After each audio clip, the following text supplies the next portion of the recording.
I pay $2,800 a month to live in a shack behind the house I built brick by brick. My son calls it a contribution. He says if I work harder, maybe he'll consider lowering the rent. One night, I brought a tray of drinks to his anniversary party in that very house.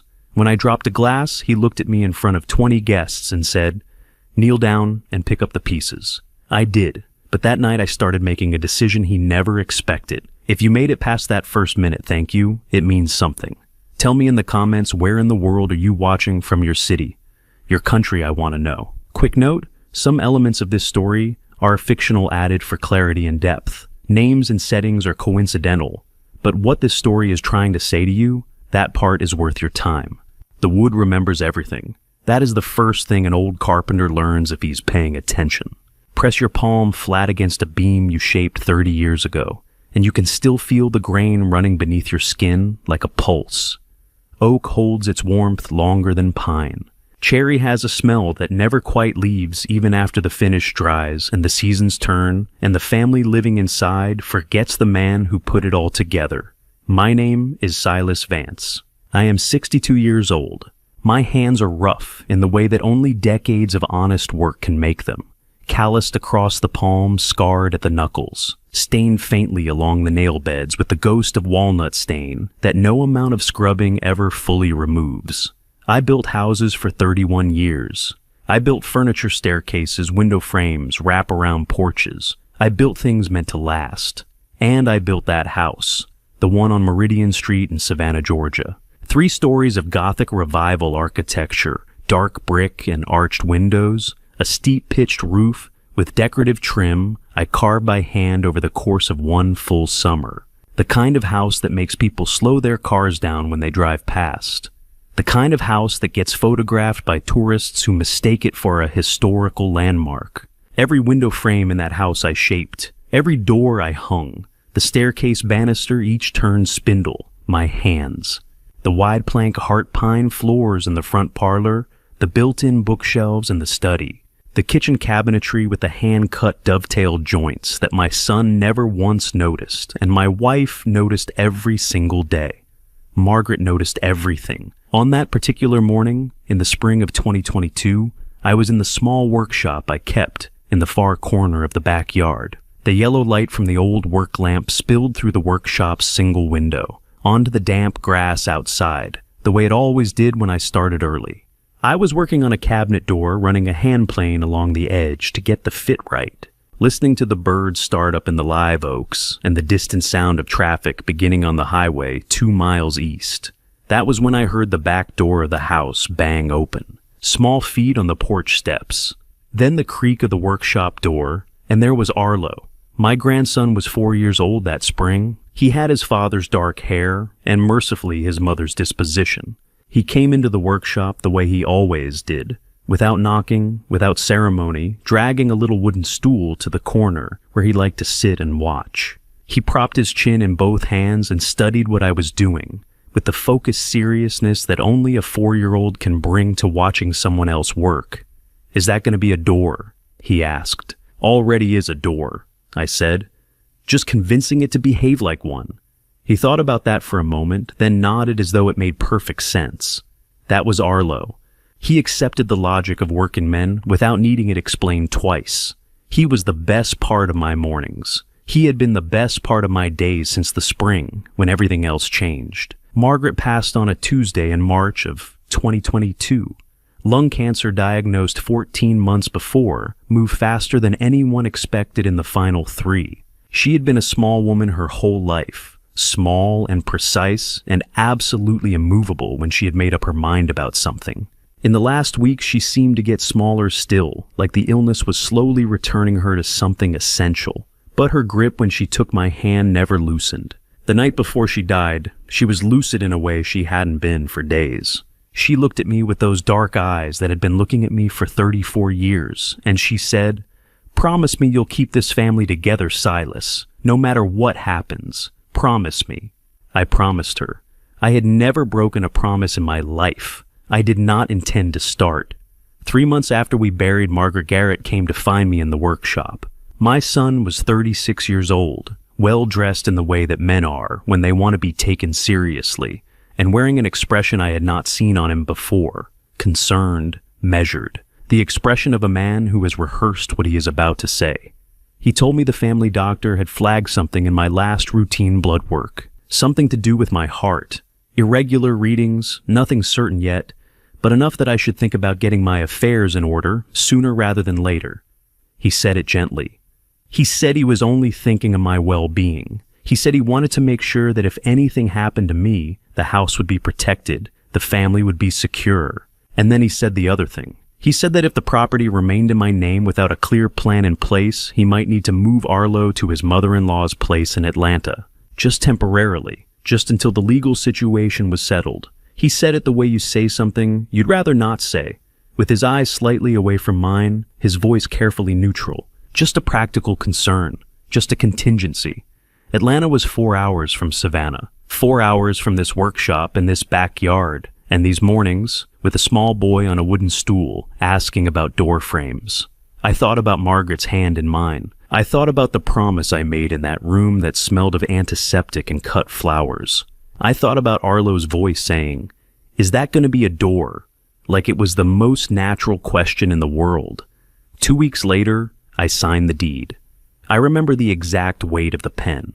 I remember the notary's fingernail tapping the signature line. I remember looking up at Garrett when it was done, at his face which had relaxed into something I read as relief and now understand was something else entirely. I didn't know then what I had handed over along with the title. I thought I was signing a piece of paper. I thought I was keeping a promise. I didn't know I was signing over every last thing I had left to stand on. What I know now, and what took me far too long and far too much to learn, is that Garrett understood exactly what that signature meant from the moment he first suggested it. I walked out of that notary's office believing I had done right by my family. My son walked out knowing he had gotten everything he came for. And the house I built with these two hands no longer had my name on it. I built that storage shed in the summer of 1987. I remember the weekend I put it up. A 2-day project at the far end of the backyard, nothing fancy, just a practical structure to keep my tools dry and organized. Corrugated tin roof, treated lumber frame, a single small window on the south-facing wall so I could see what I was doing without running an extension cord for a lamp. I built it to hold saws and paint cans and the kind of organized clutter that accumulates when a man spends his life working with his hands. 35 years later, on a gray October afternoon, in 2022, I stood in front of that shed holding a brand new key. The key was shiny in the way that new keys always are. Machine cut, no character to it yet. Garrett had handed it to me that morning, along with a folded piece of paper. Both items delivered with the brisk efficiency of a landlord who has done this before and would prefer not to make it awkward. He told me the shed had been cleaned out and set up. He mentioned almost as an afterthought that the arrangement was subject to review. If I kept up with the property work and didn't make things difficult, he said he might be able to revisit the numbers down the road. He told me I would find everything I needed in there. What I found was a single bed pushed against the east wall, a box fan on the floor, and the smell of a place that has been closed up for years. That particular combination of damp wood, old motor oil, and decades of accumulated dust that no amount of airing out fully removes. The window I had cut into the south wall, the one I was so practical about in 1987, let in a thin rectangle of fading light. The ceiling was low enough that I had to angle my head slightly when I walked under the crossbeam. 8 feet by 10 feet. That was the size of it. I set my bag down on the bed and stood there for a moment taking stock. It was Melody who brought the paperwork. My daughter-in-law was 35 years old, precise in her appearance and in her manner, the kind of woman who color codes her calendar and considers small talk an inefficient use of time. She appeared at the shed door within the hour, holding a single sheet of paper in a plastic sleeve, and explained that she had put together a summary of the household arrangement going forward. She called it a care contribution agreement. The number at the top was $2,800 per month, due on the first non-negotiable, not inclusive of meals or personal household supplies. She had itemized it $800 for lodging, $600 for utilities, $400 for shared internet and cable access, $500 for general property maintenance contribution, $500 for household services. I looked at the paper. Then I looked past Melody's shoulder at the house. The lights in the parlor were on, through the tall arched window, the one I had framed by hand, and the one whose proportions I had calculated on graph paper on a cold November night in 1993. I could see the back of the leather armchair I had built in 2005. Garrett was sitting in it. His feet were up. He was watching television. That chair had taken me 11 days to build. I had steamed the wood for the curved armrests myself, bent it slowly over a form I constructed just for that purpose, sanded it through 6 grits until the surface was smooth as river stone. Garrett had never once mentioned it. My pension came to $3,140 a month. After $2,800, I had $340, remaining to cover my blood pressure medication, which ran about $80 gas for the truck, roughly $60, and everything else. Food, clothing, any unexpected expense that life tends to generate without asking permission first. I signed Melody's paper. I signed it because Arlo's bedroom window was on the 2nd floor, directly above the shed, and most mornings I could hear him moving around up there before he came downstairs. I signed it because the alternative Garrett had made clear in the same conversation where he handed me the key was that if things became difficult, if I made things difficult, he would need to reconsider Arlo's living arrangements. His wife's family in Atlanta had more space, more stability. It would be better for the boy. So I signed. The work assignment started the following week. Garrett had a list handwritten on yellow legal paper of maintenance tasks that needed doing around the property. Gothic revival houses of that age require constant attention. Gutters weatherproofing the slow, inevitable battle against moisture that old brick fights year-round. I knew every inch of what needed doing, because I had been doing it for decades. Now, I did it on a schedule someone else set for a house that no longer carried my name. Caulking around the 2nd floor windows, repainting the iron fence along the front, clearing the downspout that backed up every time it rained, replacing 3 sections of the porch railing that had finally given out after 30 years of Savannah humidity. I did not complain. I told myself I was being useful. I told myself this was temporary, that things would settle into a reasonable shape eventually the way lumber settles after it acclimates to a new environment. One evening in late October, I was cleaning up after patching a section of the garden wall when Garrett stepped outside to take a phone call. He didn't look at me. He walked to the far side of the yard, and I heard his voice drop to that low, controlled register that men use when they are discussing something they do not want overheard. I caught fragments. A city name I didn't recognize, a number that meant nothing to me without context, and the phrase "I need more time" repeated twice, with the particular weariness of someone who had said it before and had not been believed. He went back inside without acknowledging that I was there. That night around 9 o'clock, Garrett came to the shed. He knocked once, opened the door without waiting, and told me in a pleasant and entirely neutral voice that if my contribution payment was even 1 day late in any given month, he would need to revisit whether this living arrangement was working for everyone involved. He left before I could respond. The door swung shut behind him. I sat on the edge of the bed in the dark and thought about Margaret's hand in mine and the promise I had made her. Then I looked up at the shed's small window. Through it at an angle, I could just make out the warm yellow light coming from Arlo's room on the 2nd floor. I stayed, the way I would keep staying month after month, long after I should have understood what staying was costing me. My daughter has her mother's eyes, not just the color, dark brown, almost black in certain light, but the quality of them, the way they take in a room without appearing to move. Margaret used to do the same thing, that particular stillness of a woman who is watching and understanding far more than anyone around her suspects. I used to find it comforting in my wife. In the winter of 2022, standing at the kitchen sink, washing dinner dishes in the house I had built and no longer owned, I found it in my daughter and felt something closer to grief.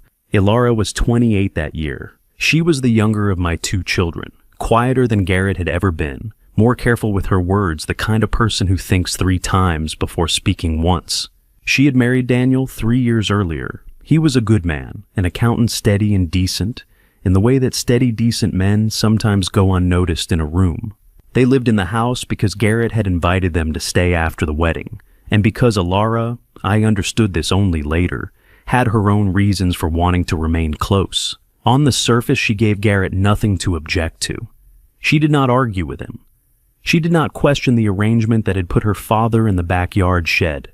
She moved through the house, quietly spoke when spoken to, and kept whatever she was thinking behind those eyes that never quite gave it away. But I watched her the way old men watch the things they cannot fix. I noticed that she always carried her phone face down. Not the casual habit of someone who has lost interest in the screen, but the deliberate positioning of someone who does not want a particular angle of view. When Garrett walked through a room, her hand would move to the phone before she had consciously registered his presence, turning it over in one smooth, practiced motion. I noticed this for weeks before I understood it was a pattern. I noticed, too, the way she stood when Garrett spoke sharply to me. She would position herself at the edge of whatever room it happened in, the doorway to the kitchen, the far end of the hall, and her expression would not change. But something behind her eyes would pull tight like a wire being wound one turn further than was comfortable. She never intervened. She never said a word, but she was always there, and she was always watching. One afternoon in December, Garrett left to meet someone across town. The sound of his car pulling out of the driveway had barely faded when Alara appeared in the kitchen. She moved to the counter beside me, picked up a dish towel, and began drying the glasses I had set in the rack. For a minute, neither of us spoke. The kitchen was quiet in the way that houses get quiet when the person who controls the atmosphere has left it. Then she said quietly, and without looking up from the glass in her hands, "Dad, don't do anything. It's not time yet." I turned to look at her. "Not time for what?" She shook her head just slightly. The same gesture Margaret used to make when she had said everything she intended to say on a subject. I stood there with my hands still in the dishwater and tried to read her face. There was nothing to read. She had learned too well, or inherited too much, to let what she was thinking show when it mattered. It brought back a memory I had not examined carefully until that moment. 6 months before I signed the deed Ilara had called me on a Wednesday evening. I remembered it because she so rarely called without a reason, and her voice that night had carried an edge I was not used to hearing from her. She told me not to sign anything Garrett brought me. She said Garrett was not the man I thought he was. She said she had seen things, she did not specify, that worried her deeply. I had listened politely and told her she was being protective, which was understandable given her mother had just passed, and that Garrett was simply trying to help the family get its affairs in order. I told her not to worry. She had gone quiet on the phone. Then she said carefully, "Okay, Dad." And that was the end of it. Standing at the kitchen sink that December afternoon, I understood that her silence on that phone call had not been agreement. It had been the decision of a woman who recognized that the argument was already lost and chose to save her energy for something else. What that something else was, I would not learn for a long time. Later on, a night when Garrett was in a worse mood than usual, and had said something to me in front of Daniel that no son should say to his father, I found Alara in the hallway afterward. I asked her why Daniel never said anything, why she never said anything, why no one in that house ever pushed back. She looked at me for a moment. Then she told me in a voice so flat it frightened me a little that Garrett had made something clear to her a while back. He had told her that he was in possession of documentation regarding a financial matter involving Daniel, and old debt details she did not specify, and that if she ever made trouble, the documentation would find its way to Daniel's employer and to the relevant parties in their personal life. She said Garrett had been very calm when he explained this. Very pleasant even. I started to say something about lawyers, about calling his bluff, about the fact that this sounded like the kind of thing that was itself illegal. She cut me off gently. I know, she said. I've already talked to Uncle Sterling. Sterling was my younger brother, 63 years old, an attorney out of Atlanta, the kind of man who had been methodical and precise since childhood, and had only become more so with age. I had not spoken to him in months. I had not thought to call him. Ilara said Sterling had told her the same thing she already knew, that what she had was not enough, that Garrett would hire lawyers and bury any family complaint in paperwork and delays. That to make something stick, she needed evidence of actual criminal conduct, not a family dispute, not hurt feelings, not the word of a daughter against her brother. Hard evidence. The kind that prosecutors find interesting. She said this without bitterness, the way you state a problem you have already accepted and are working around. The sound of Garrett's car came up the driveway.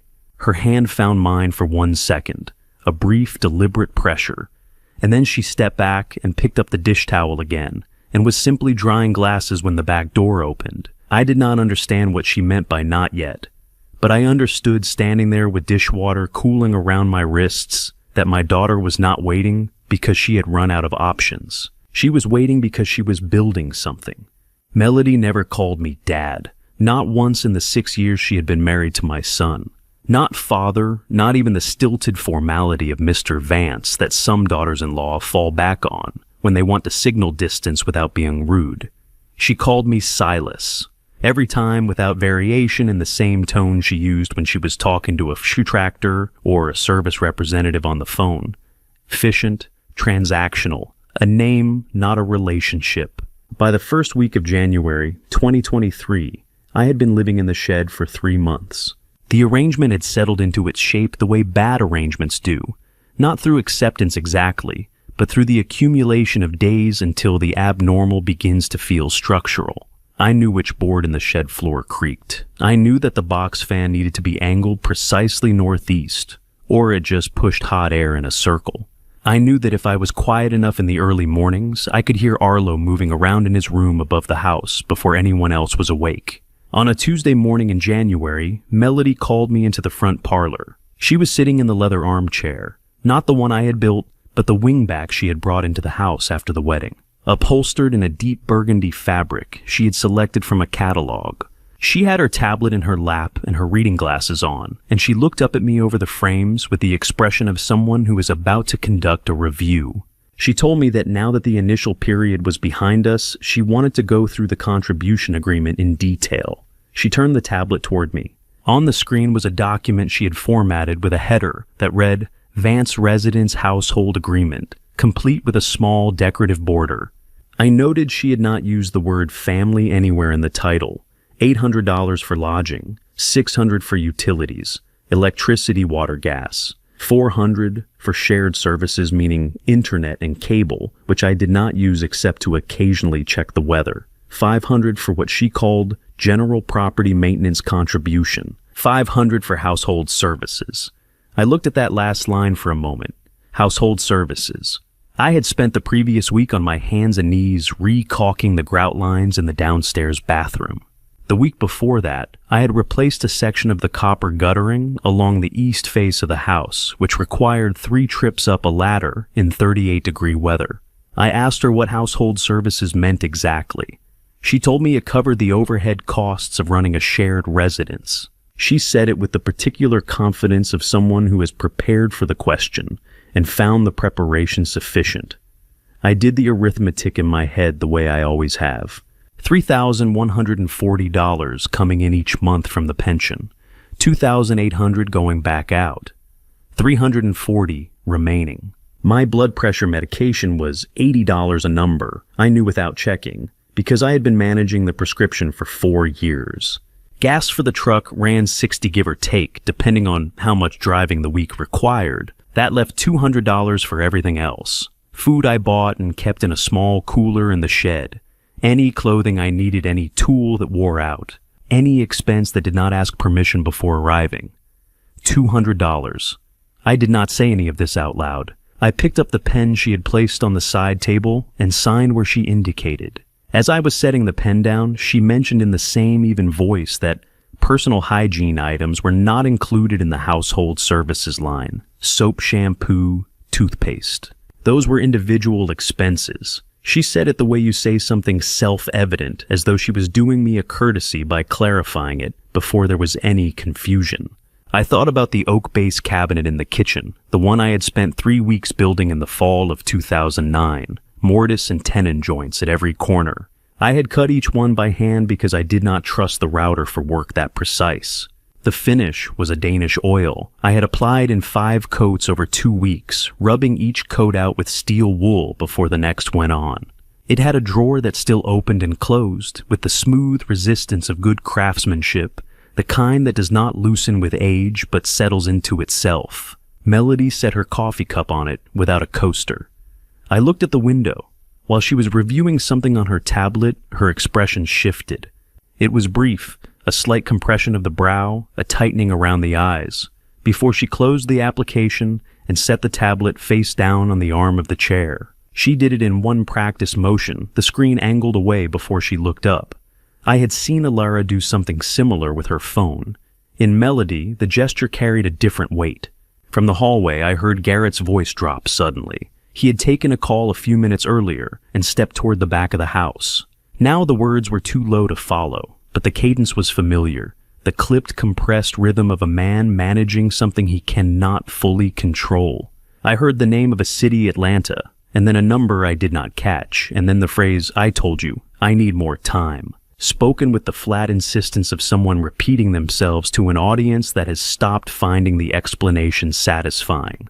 The back door opened and closed. He had gone outside to finish the conversation. Melody did not react. She picked up her coffee and looked at something on the far wall with the careful neutrality of a woman who has learned not to appear interested in her husband's phone calls. That evening, she slid a utility bill under the shed door. $340.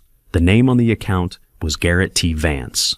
My son's name on a bill for a house I had built, paid with money I had earned for electricity that ran through wiring. I had rooted myself in 1997.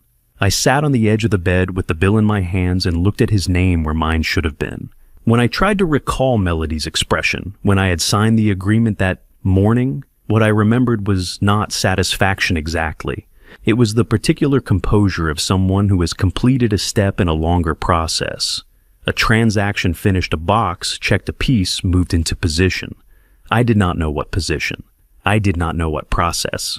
But I had spent 30 years working with materials that do not lie, and I had learned to recognize when something is being built, even when I cannot yet see the shape of what it will become. There is a kind of silence that only men who have lost but not yet quit understand. It is not the silence of peace, and it is not the silence of defeat. It sits somewhere between the two, in the place where a man keeps going through the motions of a day, because stopping would require him to look directly at something he is not yet ready to see. I had been living inside that silence for 6 months by the time the spring of 2023 came around, and I had gotten good at it the way you get good at anything you practice long enough without meaning to. The workshop in the corner of the backyard had become mine again, in a way the shed never would be. Garrett had no use for it.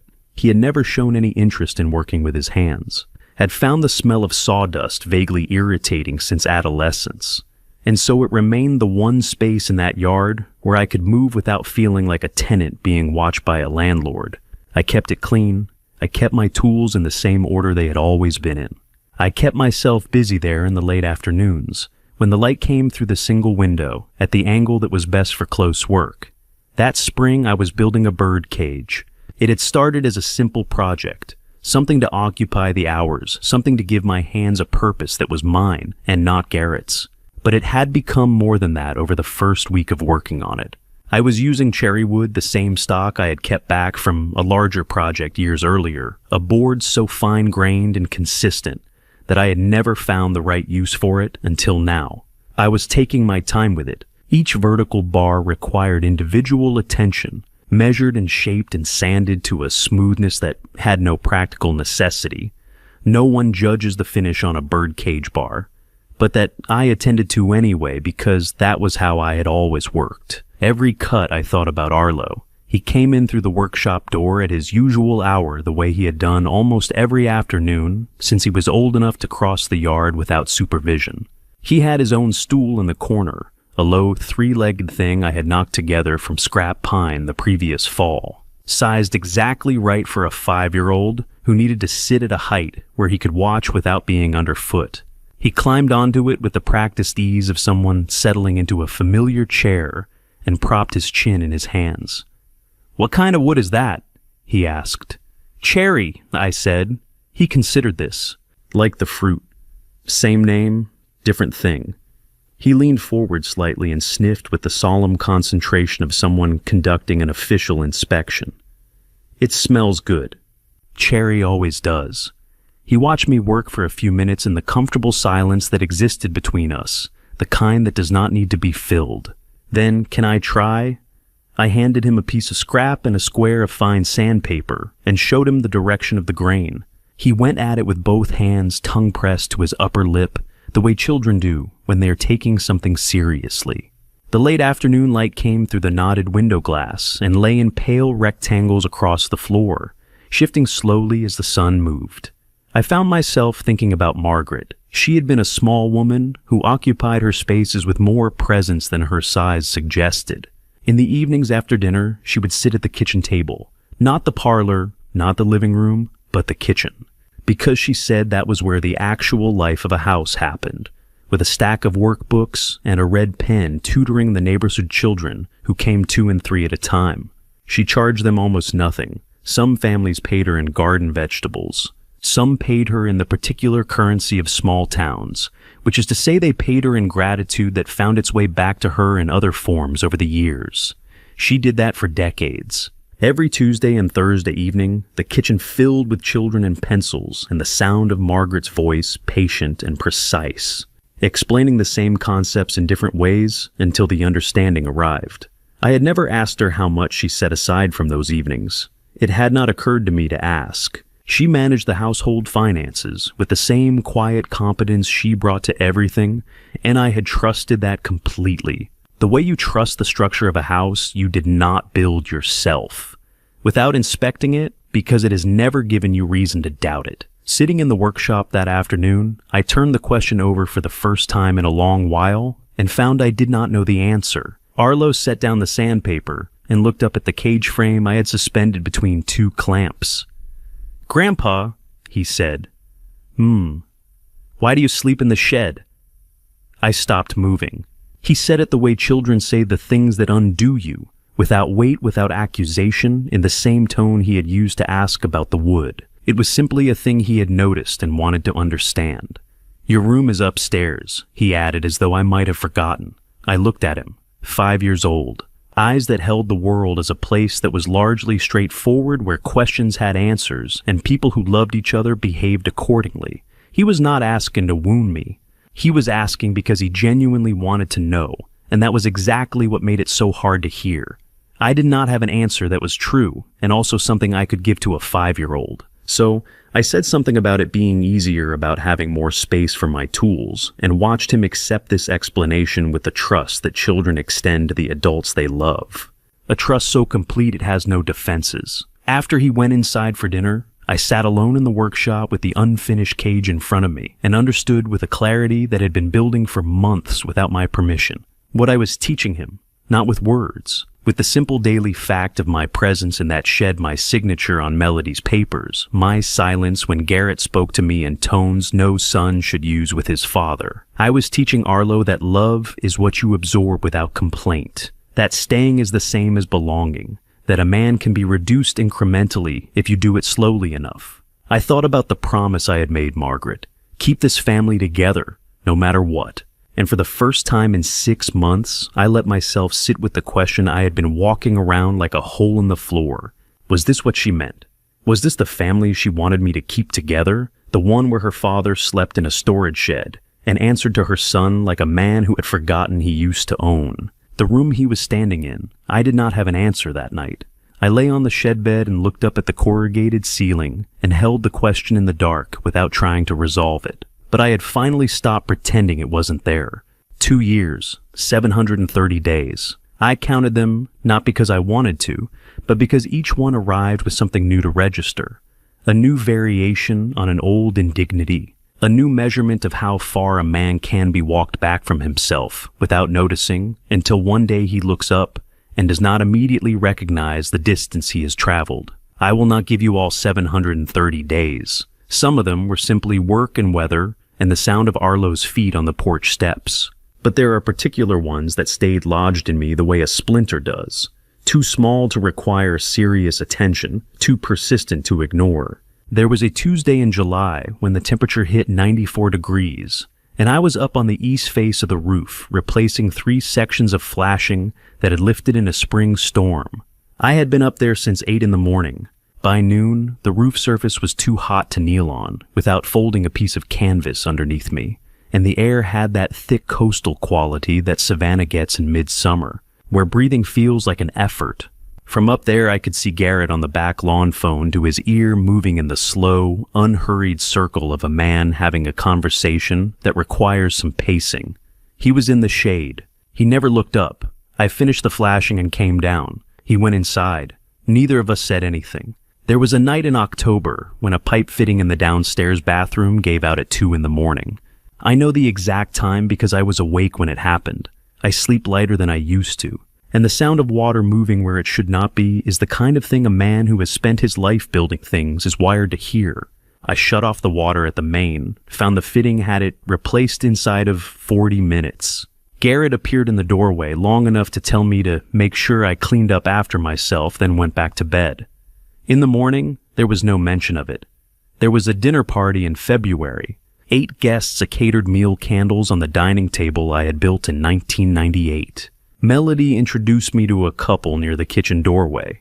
I had come in to refill the water pitcher, and she said, without hesitation and without looking at me, "This is Silas. He helps us with the house. Not my father-in-law, not Garrett's father. He helps us with the house." The couple smiled and turned back to their conversation, and I carried the pitcher back to the kitchen and stood at the sink for a moment, looking at the window above it, the one I had framed and glazed myself in the spring of 1995. There was a week in March when I left a section of the front walk unswept, because I had a head cold bad enough that bending over made the pressure behind my eyes unbearable. Garrett informed me on a Thursday that until I demonstrated I could keep up with my responsibilities, he would prefer I not come into the main house.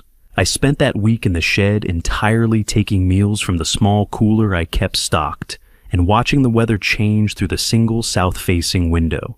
These are the days I counted, but I also counted the others. The afternoon Arlo walked across the yard with a glass of water, held carefully in both hands, moving with the deliberate balance of a child who has been trusted with something important. He handed it to me, without saying anything, and then stood beside me while I drank it, watching the middle distance with the companionable patience of someone twice his age. The drawing he slid under the shed door one evening, crayon on notebook paper, 2 figures of approximately equal height, standing beside a large brown rectangle he had labeled tools. Underneath, in the careful oversized letters of a child who has recently learned to write grandpa in his tools. I kept it folded in the inner pocket of my work jacket. The afternoon he fell asleep against my shoulder in the workshop, his weight shifting gradually until his head dropped and his breathing slowed, and he simply stayed there, trusting without deciding to trust the way children do with the people they are certain of. These are the days I also counted.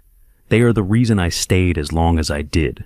Through all of it, the background noise of Garrett's phone calls continued and gradually changed in character. In the early months, they had been frequent but brief. By the following spring, they were longer, lower, and carried a specific quality I had come to recognize: the sound of a man managing something that was not staying managed. I heard city names more than once Atlanta repeated with a weight that suggested it was not a place he was looking forward to visiting. Miami once in a tone I associated with money. I heard numbers spoken in the shorthand of someone who does not want to be understood by anyone nearby. Melody, meanwhile, had begun spending more time in the locked study. The door had always been lockable. I had installed that hardware myself, a good solid mortise lock, in 2004, but it had rarely been used that way. Now it was closed most evenings. I would sometimes pass the hallway and hear the faint sound of her working at the computer inside, and the silence that fell whenever footsteps approached the door. Then came a night in late April 2024. I was in the workshop after supper, finishing a small repair on a drawer I had pulled from the kitchen to recut a dovetail that had finally worked loose. The kitchen window above the sink was open, and sound carried well in the yard at that hour. I heard Garrett come out the back door and move to the far corner of the patio. His usual position for calls he did not want overheard inside the house. His voice, when it came, was different from any version I had heard before. Not the clipped tension of a man buying time, not the forced pleasantness of someone managing appearances. This was quieter, and it had a quality I had not associated with my son in a very long time. He said, "I don't have it anymore. It's gone. All of it." And then, after a pause that stretched long enough that I thought the call had ended, "I know. I know that. He came back inside. The kitchen light went off. The house went quiet. I sat in the workshop with the drawer in my hands and turned what I had heard over in my mind, without arriving at any clear understanding of it. I did not know what it referred to. I did not know who he had been speaking to or what it meant for whatever arrangement was sustaining that house and the life being lived in it. But I had spent 30 years working with wood, and I knew the particular sound a structure makes when something load-bearing inside it has finally given way. Something in that house was failing from the inside out, and whatever it was, it had been going for a long time before I heard the crack. The house looked the way I always imagined it could look, given the right occasion, and someone willing to spend money on it. Garrett and Melody had hired people to handle the preparations. A florist, a catering company out of Savannah's historic district. Someone whose sole job appeared to be arranging candles on every flat surface in the front rooms. By the time guests began arriving at 7 o'clock on that Saturday evening in October, the parlor and the dining room had been transformed into something that could have appeared in a magazine. Arrangements of white and deep burgundy flowers on the mantelpiece I had carved from a single piece of Georgia marble in 2001. Candlelight, picking up the grain of the heart pine floors. The staircase banister, each spindle turned by my own hands over a winter I still remembered clearly, polished to a warmth it had not shown in years.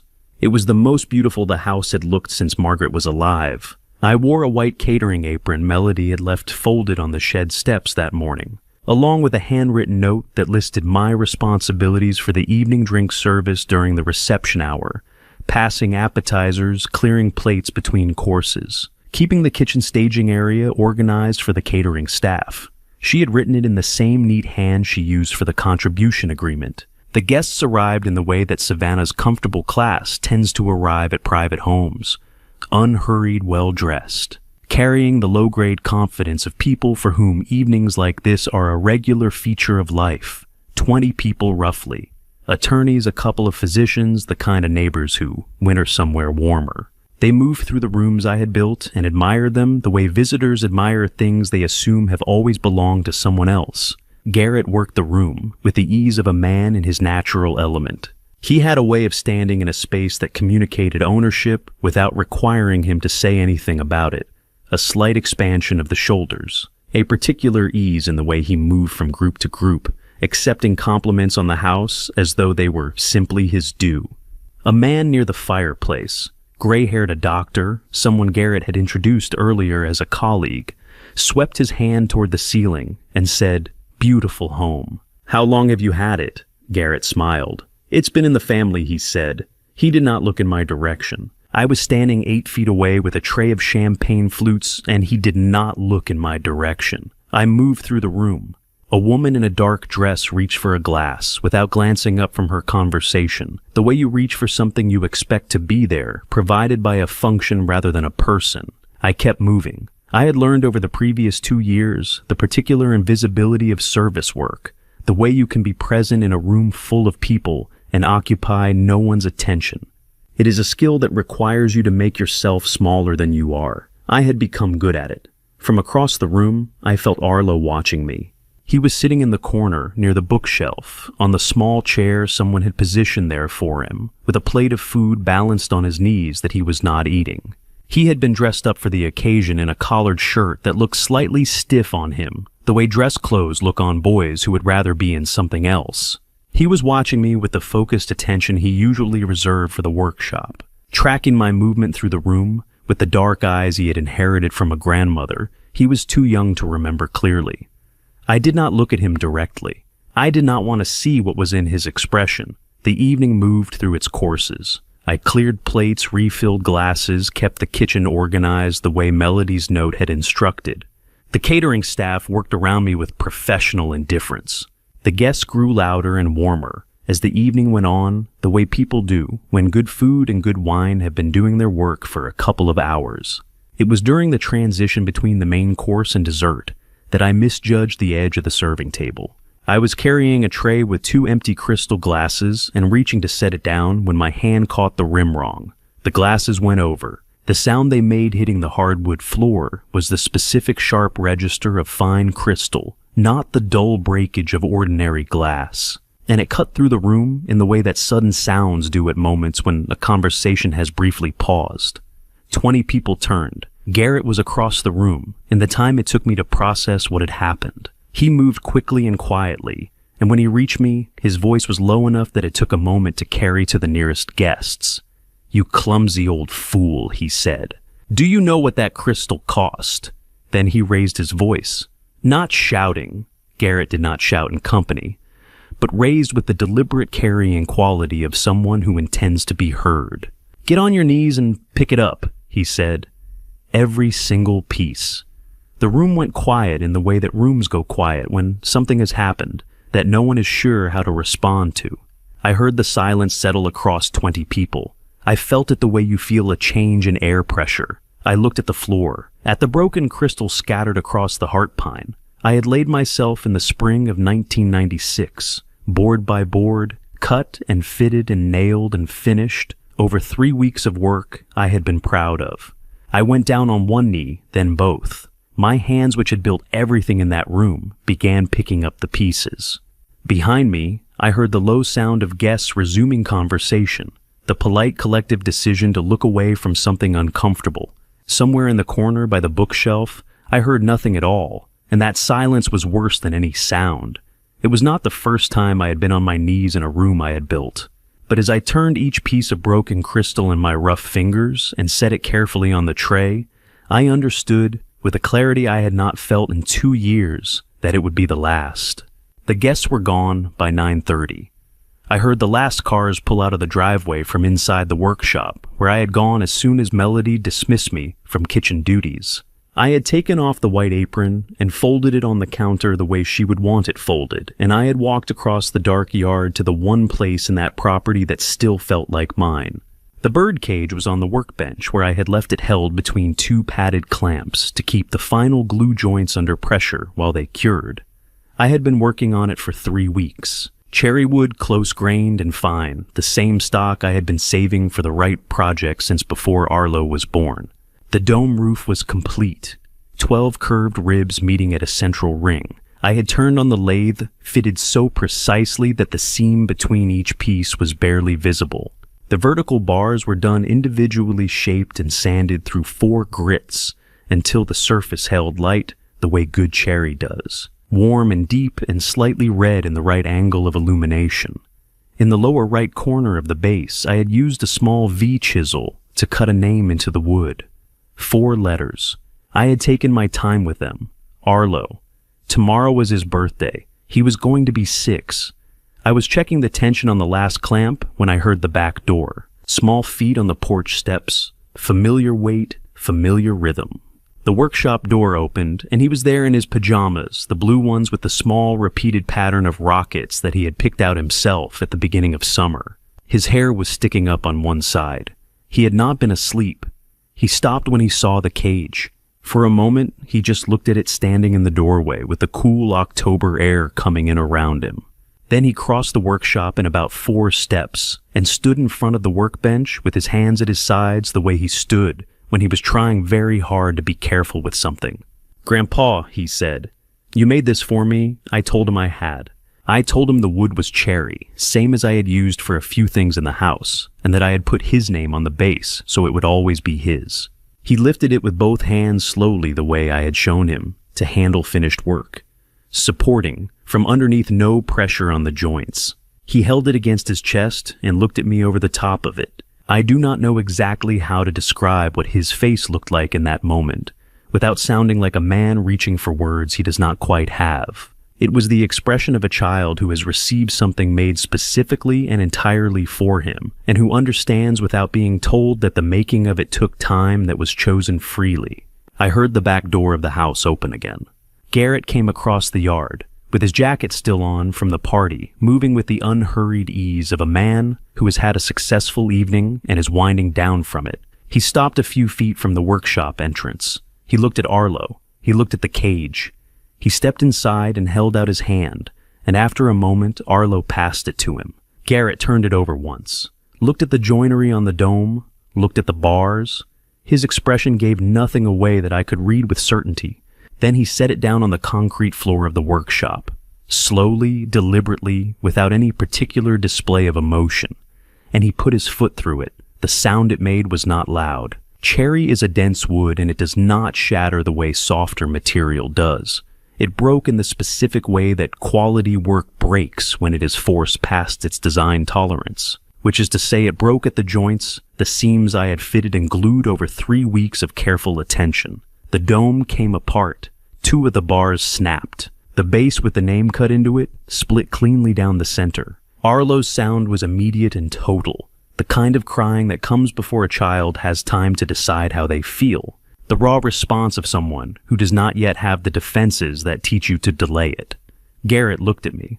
His voice, when it came, was the same pleasant neutral register he used when he was explaining something he considered self-evident. Anything without a price tag, he said, has no right to exist in this house.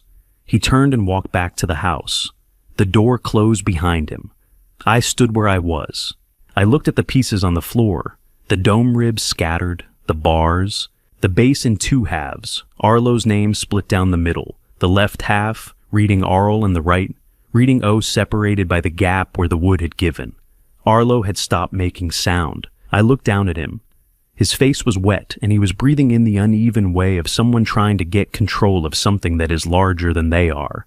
He looked at the pieces on the floor, then he looked up at me, then he went down on his knees and started picking them up. He did not say anything. He just gathered the pieces the way I had taught him to treat wood, carefully with attention, as though the material still deserved respect even in this condition. He stacked them in a small pile on the floor in front of him.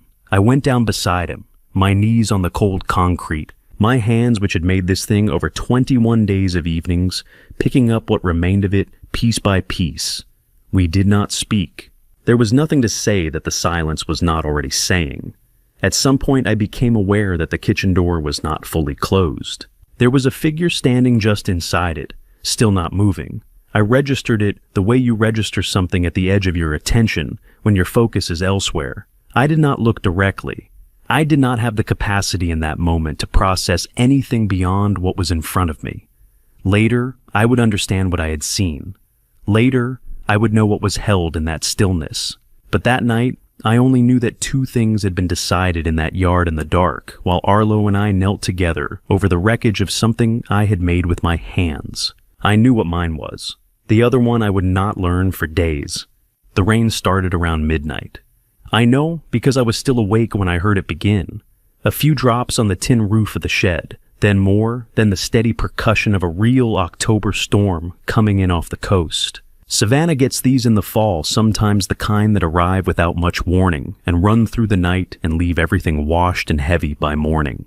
I had been sitting on the edge of the bed, since coming in from the workshop still in my work clothes, with the pieces of the cherry bird cage arranged on the small table beside the cooler. I had carried them in from the yard without quite deciding to. Some of the sections were still intact. 2 of the dome ribs, 3 of the vertical bars, the curved pieces I had spent the most time on. The base was in 2 halves. The half that said Arl was slightly larger than the half that said O. I looked at them for a while. Then I looked through the shed's south window at the house. The lights were off, all of them top to bottom. The party had ended. The kitchen had been cleaned by the catering staff, and the people who lived in my house had gone to sleep without sending anyone to check on the man in the backyard. I had not expected them to. I had stopped expecting things like that a long time ago, and the not expecting had become so habitual that it registered less as pain and more as weather. A condition of the environment that you account for and move around. But sitting there at 1 a.m, with the rain coming down and the bird cage pieces on the table, I let myself acknowledge it plainly for perhaps the first time. Nobody was going to come. Not tonight and not any night after this one. Not Garrett, not Melody, and Arlo was 6 years old and asleep. He had cried himself there in the corner of a room I had built over something I had made for him, that his father had destroyed, while his grandfather watched and said nothing. I looked at my hands. Carpenters develop a specific relationship with their hands over time, not vanity exactly, but a kind of professional awareness of them as tools. You learn your own grip, your own weaknesses, the places where old injuries have stiffened the range of motion. My right index finger has been crooked since 1989. when I caught it in a router at the wrong angle, and I had long since adjusted every technique I used to account for it. The calluses on my palms were so established, they had their own geography. I had hands that had framed walls and fitted joints and turned spindles and finished surfaces for 31 years. Those same hands had knelt on a parlor floor 3 hours ago and picked up crystal at my son's instruction. I stood up. I did not make a speech about it even inside my own head. I did not run through a list of grievances or arrive at a final conclusion about what it all meant. I simply stood up the way you stand up when you have been sitting in one position long enough that your body decides the sitting is finished. I got the toolbox from its place beside the workbench. It was a wooden chest I had built in 1985, early in my career, before I had the skill to do it as well as I would later. The joinery was competent, but not elegant. The finish serviceable rather than fine. I had kept it for 40 years because it was the first real thing I had made, and because objects you have carried for 40 years become part of you, whether they deserve to or not. I carried it to the door. I took the duffel bag from under the bed. It held 2 changes of work clothes, my medication a razor. The folded drawing Arlo had slid under my door, the crayon one Grandpa and his tools, and not much else. Because I had not accumulated much in 2 years of living in a shed. I picked up the 2 halves of the birdcage base and put them in the bag. I don't know exactly why. They were not useful. They were not even properly salvageable. But they were the last thing I had made with full attention and genuine care, and I was not ready to leave them on a table in a building I was not planning to return to. I opened the shed door. The rain was coming steadily by then, the kind that doesn't vary much in intensity, but doesn't stop either. I carried the toolbox and the bag across the yard, to the truck, loaded them in the bed, and went back for one last look at the shed. 8 feet by 10 feet. Corrugated tin roof. 1 window south-facing practical. I had built it to hold tools. It had held me instead for 2 years and 20-some days. I closed the door. The truck took 3 tries to start. It always did in cold, wet weather. The ignition had a particular reluctance that I had come to treat as a personality trait, rather than a mechanical problem. I sat in the cab with the rain on the windshield and let it run through its hesitation. On the 3rd turn, it caught and the engine settled into the idle it had held for 30-some years of dependable if unspectacular service. I did not look back as I pulled out. The streets of Savannah at 1 in the morning in the rain are close to empty, and I drove them without seeing much, navigating by the familiarity of routes I had traveled for decades. The workshop I was heading to was a building I had worked out of for most of the 90s before I went independent. The owner had closed the operation in 2008, and the building had changed hands twice since then, without finding a permanent purpose. I knew it still had power to the main panel, because I had helped the current owner sort out an electrical issue 2 summers ago. The roof had been reshingled in 2019. It was dry inside and out of the way, and it was the only place I could think of that I had any honest claim to, however informal. I parked and carried the toolbox inside, set it on the long workbench against the south wall, the same bench where I had once spent entire winters on finish work, where I knew every irregularity in the surface from years of contact with it. I opened the box to find the flashlight I kept in the tray, and that was when I saw it. The lower compartment of the toolbox had a false bottom, which I had built into the original design in 1985 and mostly forgotten about over the years. It was not hidden in any sophisticated sense, just a panel fitted flush with the interior floor of the box, with a small finger notch at one end. I had not opened it in longer than I could accurately remember. On top of it was an envelope, old paper the cream color that white envelopes go when they have been in a dark place for years.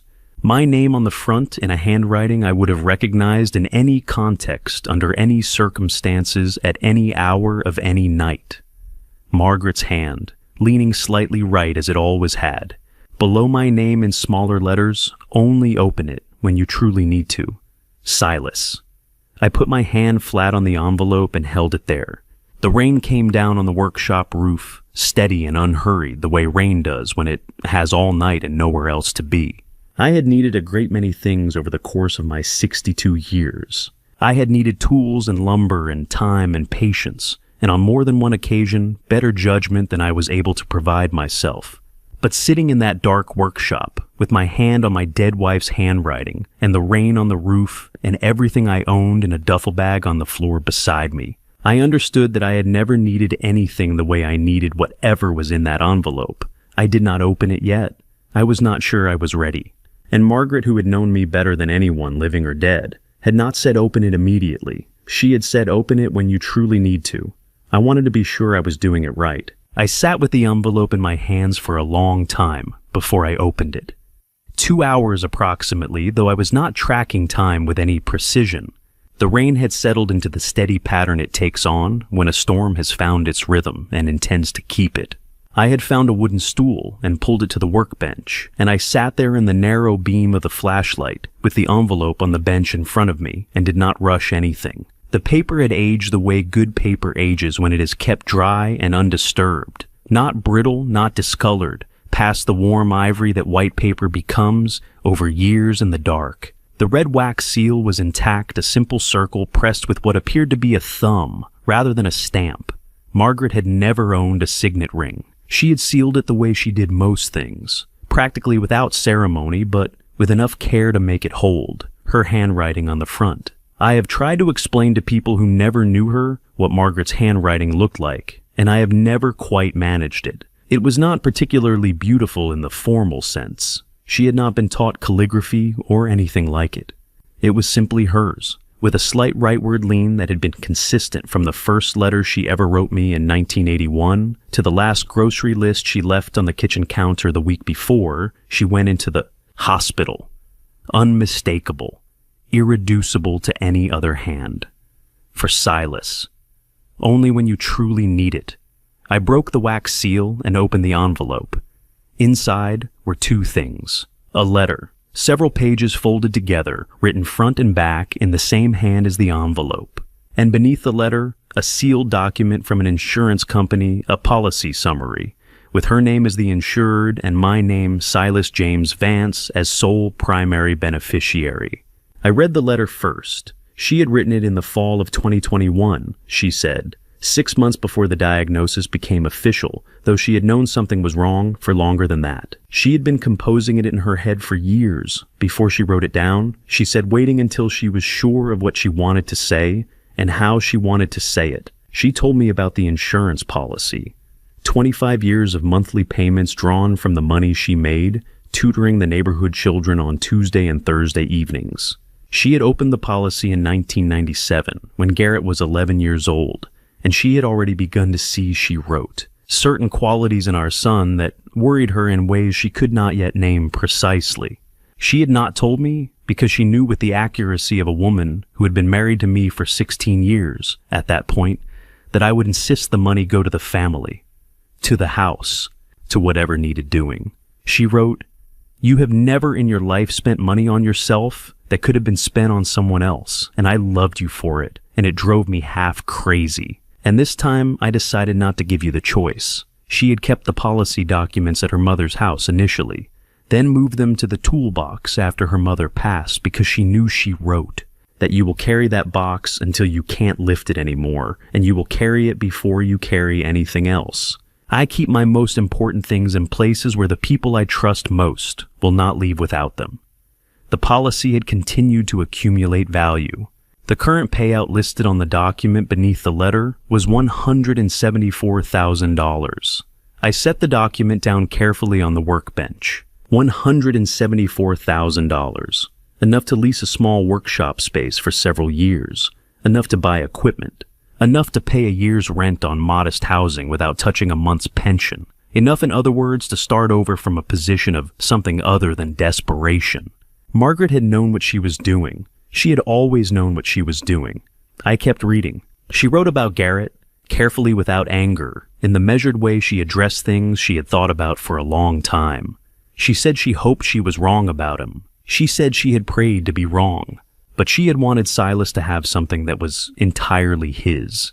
Something Garrett could not touch or leverage or slowly take apart. Something that existed outside the architecture of the family in a way that meant it would still be there if the architecture failed. She did not say the architecture would fail. She said if, but she had prepared for it. Near the end of the letter, she wrote about the toolbox. She wrote that she had chosen it because it was the first thing he had ever made, and because objects that have been carried for decades are more reliable than any safe or file cabinet, because people do not forget the things they carry. She wrote that she hoped he would not need the envelope for a long time. She wrote that she hoped she was wrong to prepare it at all. Then the last paragraph. This time live for yourself, Silas. You have given enough. More than enough. More than anyone had the right to ask of you, more than I could ever fully account for. Take this and go somewhere that is yours. Build something that belongs to you. Wake up in the morning in a place where your name means what it should mean. I love you. I have always loved you. And wherever I am entirely unsurprised that you waited until 3 in the morning in an empty workshop in the rain to finally open this. I folded the letter along its original creases. I am not a man who cries easily or often. I had not cried at Margaret's funeral, which had troubled some people, though those who knew me well understood it as the particular stoicism of a man who was not finished yet, who was holding himself together because there was still ground to cover. I had not cried in the shed or on any of the 730 days that followed her death. I cried in that workshop alone at 3:30 in the morning, with the rain on the roof and a flashlight on a workbench and a letter from my dead wife in my hands. Not for long, not loudly. Just the way a structure finally releases the tension it has been holding when the load is removed, completely and without reservation, and with a relief so profound it was almost indistinguishable from grief. When it passed, I folded the insurance documents carefully back into the envelope and put it in the inside pocket of my jacket against my chest. Then I sat in the dark and listened to the rain and waited for whatever came next. The first gray light was beginning to find the gaps in the workshop walls when I heard it. A knock at the door, 3 times solid and deliberate, with a particular cadence of someone who has been knocking on doors their entire life and has never once felt the need to do it softly. The knock came again before I could stand up. 2 sharp raps, the kind that split silence rather than interrupt it. Not the patient knock of someone hoping to be let in, the knock of someone who had already decided he was coming through. I had been sitting on the floor of the mill for, I don't know how long, Margaret's letter still open across my knee. The insurance file fanned beside me like a hand of cards I didn't yet know how to play. The lantern had burned low. Outside, the rain had eased to a drizzle, and the first pale light, the kind that doesn't so much arrive as it seeps in, was beginning to push through the high windows above the old saws. I got to my feet. My knees didn't thank me for it. Coming? I said, though the word came out quieter than I intended. I opened the mill door, and there he stood. My brother Sterling Vance has never knocked gently in 65 years of living, and that morning was no different. He was my younger brother by 3 years, the man my grandson had always called Uncle Sterling, the way Southern children attach titles to the people in their lives who feel permanent. He filled the doorframe the way he always had, 6'2", silver hair, combed back flat, the way our mother used to insist on, dressed in a charcoal vest over a pressed white shirt, despite the early hour and the long drive. In his left hand was a leather briefcase, the old kind with brass clasps. In his right, a paper cup of gas station coffee. He looked at me the way a doctor looks at a patient he already knows the diagnosis of, but hasn't said out loud yet. "You look terrible," he said. "You drove 4 hours to tell me that." "I drove 4 hours." Sterling said, stepping past me into the mill without waiting to be asked, "because Alara called me last night, and she sent me everything." He set the briefcase on the workbench and took off his jacket, folding it over the back of the old mill chair, the way he'd fold a suit jacket in a courthouse, precise, habitual. He looked around the space, the scarred timber floor, the rusted saws, the toolbox on the table, Margaret's papers still spread beside it. He didn't say anything about it. Sterling never comments on things he hasn't prepared a full opinion on. "Sit down, Silas." I sat on the stool near the bench. He pulled out his phone first. She sent 2 videos. The first one I recognized. The anniversary party, the candles, the good crystal, the guests with their backs to me. You could see me in the frame without knowing you were looking for me. The old man in the white apron carrying the tray along the far edge of the room, trying to take up as little space as possible. Then the tray going down wrong, the sound of the crystal sharp and clean in the quiet room. Garrett crossing the floor, voice low first, then rising. Get on your knees and pick it up, every single piece. I watched myself go down to the floor, watched my hands, the same hands that laid the foundation of that house and fitted every oak stair tread, working across the parquet collecting broken glass while 20 people found somewhere else to look. I've seen it, I said. I know, but watch it again. Watch it like it's happening to someone you love. I didn't want to, but I did. It hit differently from the outside. That's the only way I can put it.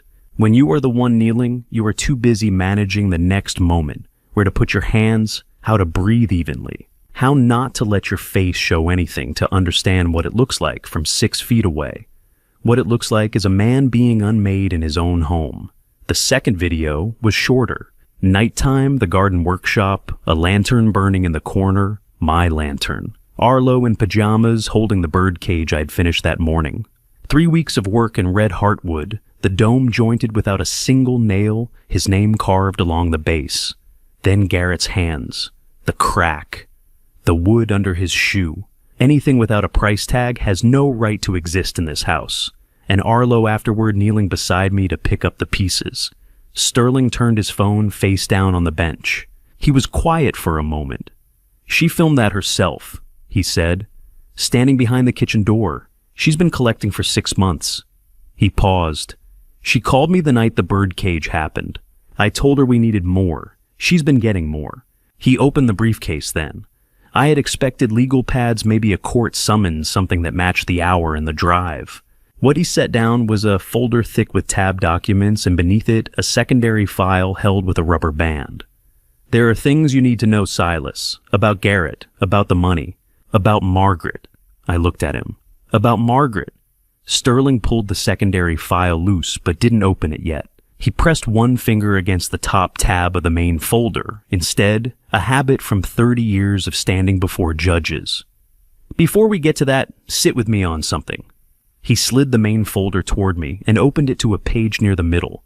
A legal document, the kind with small, dense type and signature blocks at the bottom. He pointed to a clause near the top of the second page. Silas, he said. Do you know what a living trust is? I looked at the page. Dense language, the kind that takes a lawyer to hold. My name appeared in the clause he was pointing to. Not a forgery, not a fraud, but my own signature from a document I had no memory of signing in that form. I looked up at him. Margaret set it up in 2003, Sterling said quietly. She asked me to hold the documentation. She said, he stopped, and for the first time since he'd arrived, Sterling Vance looked like he was choosing his words with something other than professional detachment. She said she didn't want you to know until you needed to. I looked back down at the paper, at my name, at the clause Sterling's finger rested on, and I began to understand why my brother had driven 4 hours from Atlanta at 6 o'clock in the morning instead of picking up the phone. Before I tell you what Sterling laid on that bench, what he had been holding back for years, what changes everything you thought you understood about this story, drop a 12 in the comments. Let me know you are still here. One thing worth saying, the stories I share contain fictional elements woven in for depth and clarity. Some details may not reflect any single lived experience, and if you would rather step away here, that is completely your choice. But what comes next, you will want to hear it. The light had shifted by then.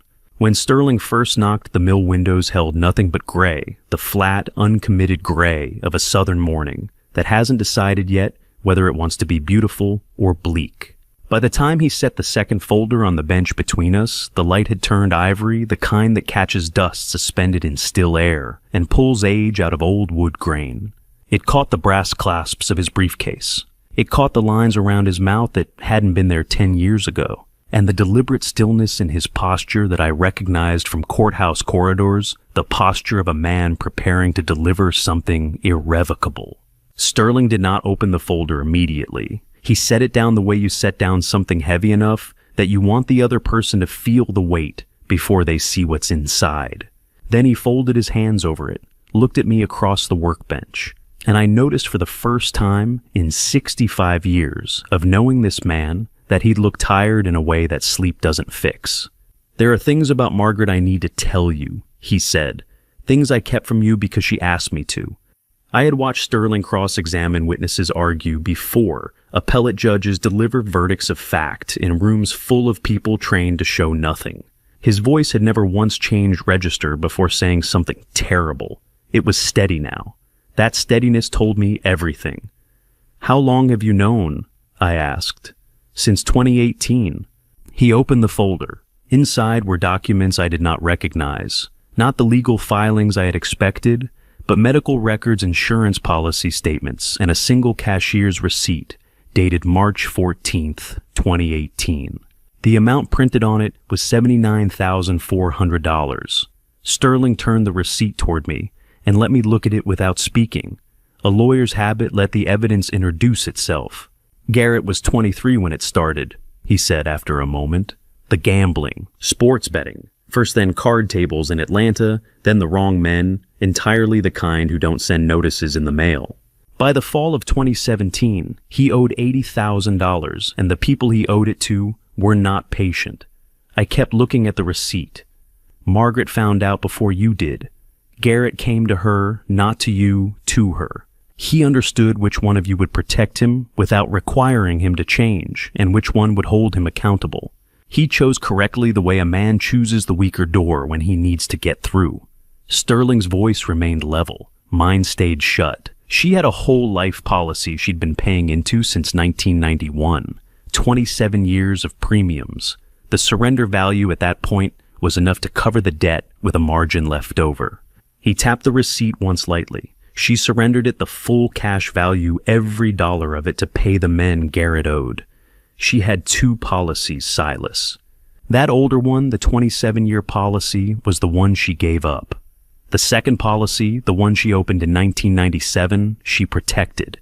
She never told Garrett it existed. That is the one she left for you. And she called me the day she did it and made me promise, made me give her my word. As her brother-in-law and as the attorney, she trusted that I would not tell you, not while she lived. The mill was quiet. The drizzle had started again on the tin roof, a soft, uneven sound, the kind that fills a room without filling it.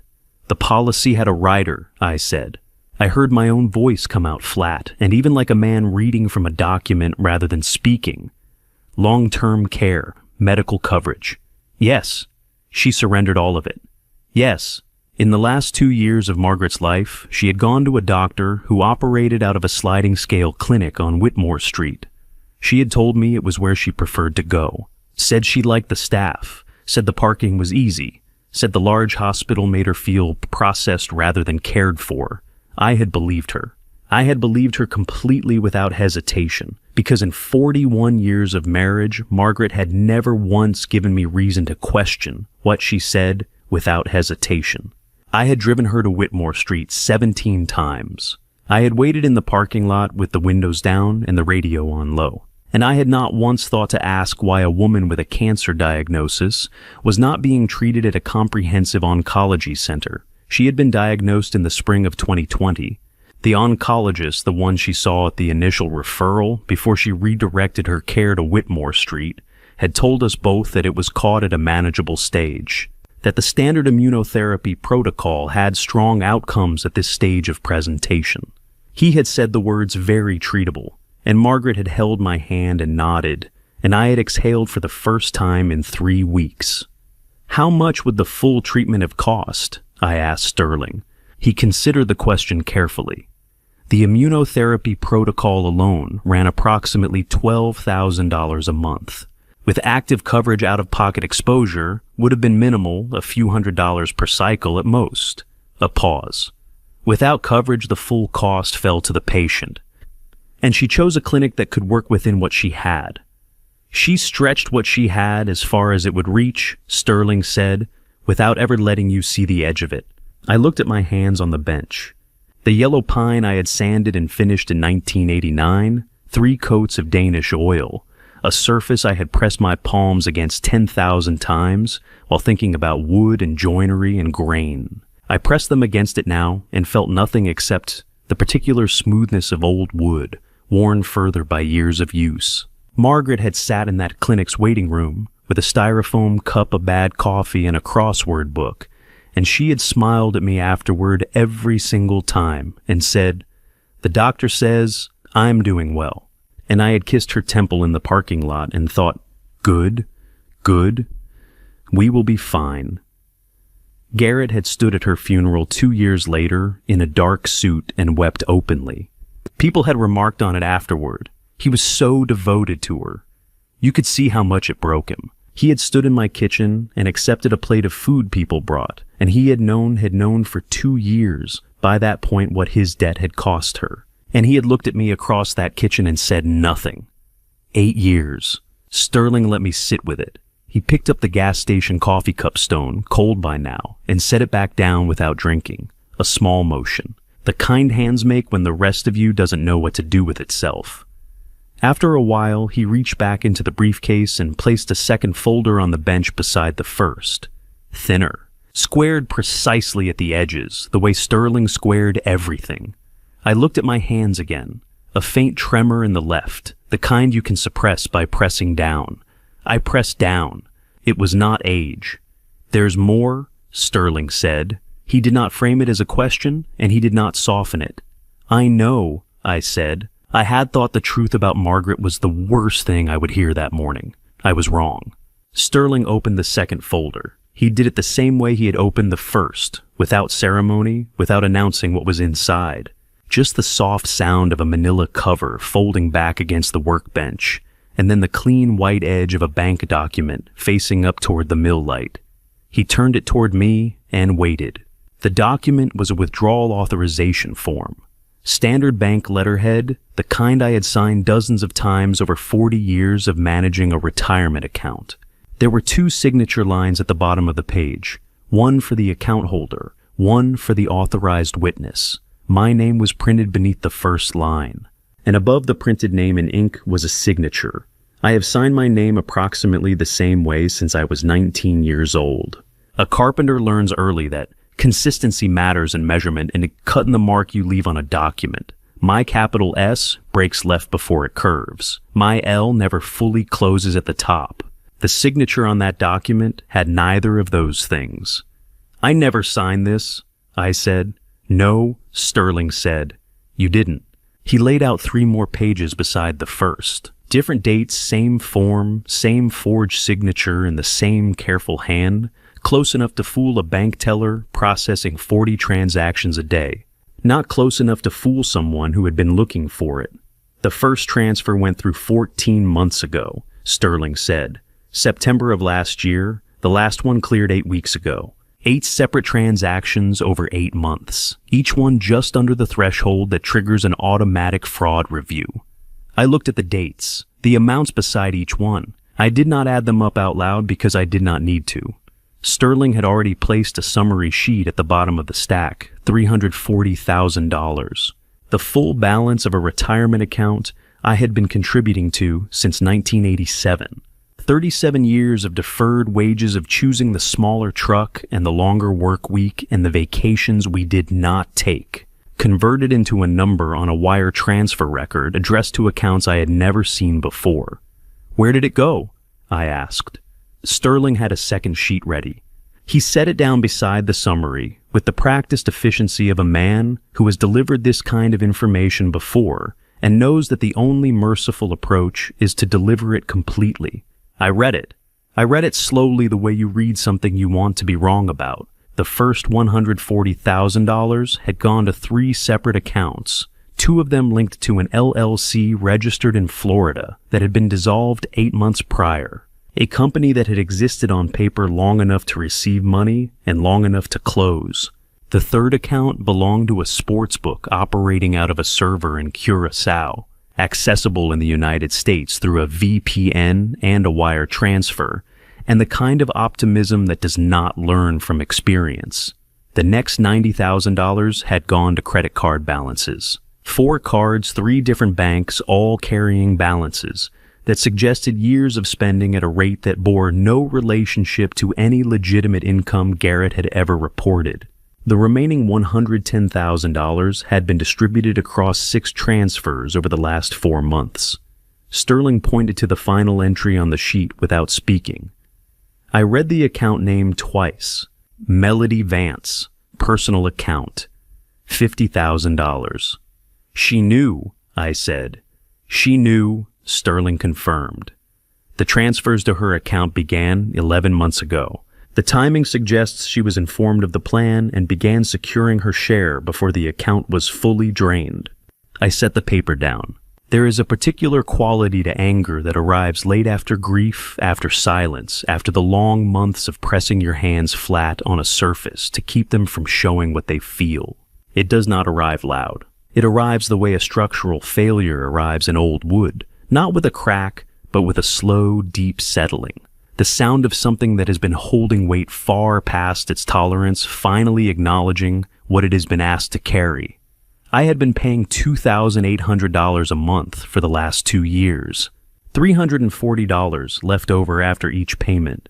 I had rationed medication. I had driven with the low fuel light on because gasoline was $60 I needed for something else. I had eaten what I could manage on what remained, and I had told myself it was temporary, that things would stabilize, that the arrangement would become more reasonable once the household found its footing. The household had not been finding its footing. The household had been sinking. The mortgage, I said. Sterling nodded. 80% loan to value. They refinanced in 2021, pulled out equity to cover earlier debts.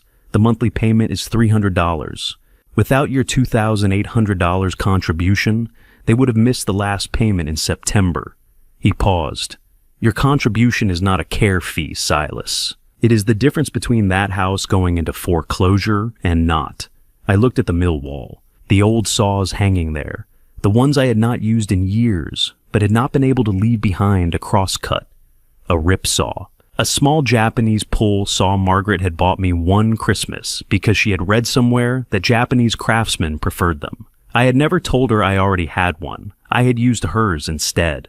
The anger was not loud, but it was present now, in a way it had not been before, sitting in the room with us the way a third person sits, taking up space, changing the air. Ilara found all of this, I said. It was not a question. Ilara found all of this, Sterling said.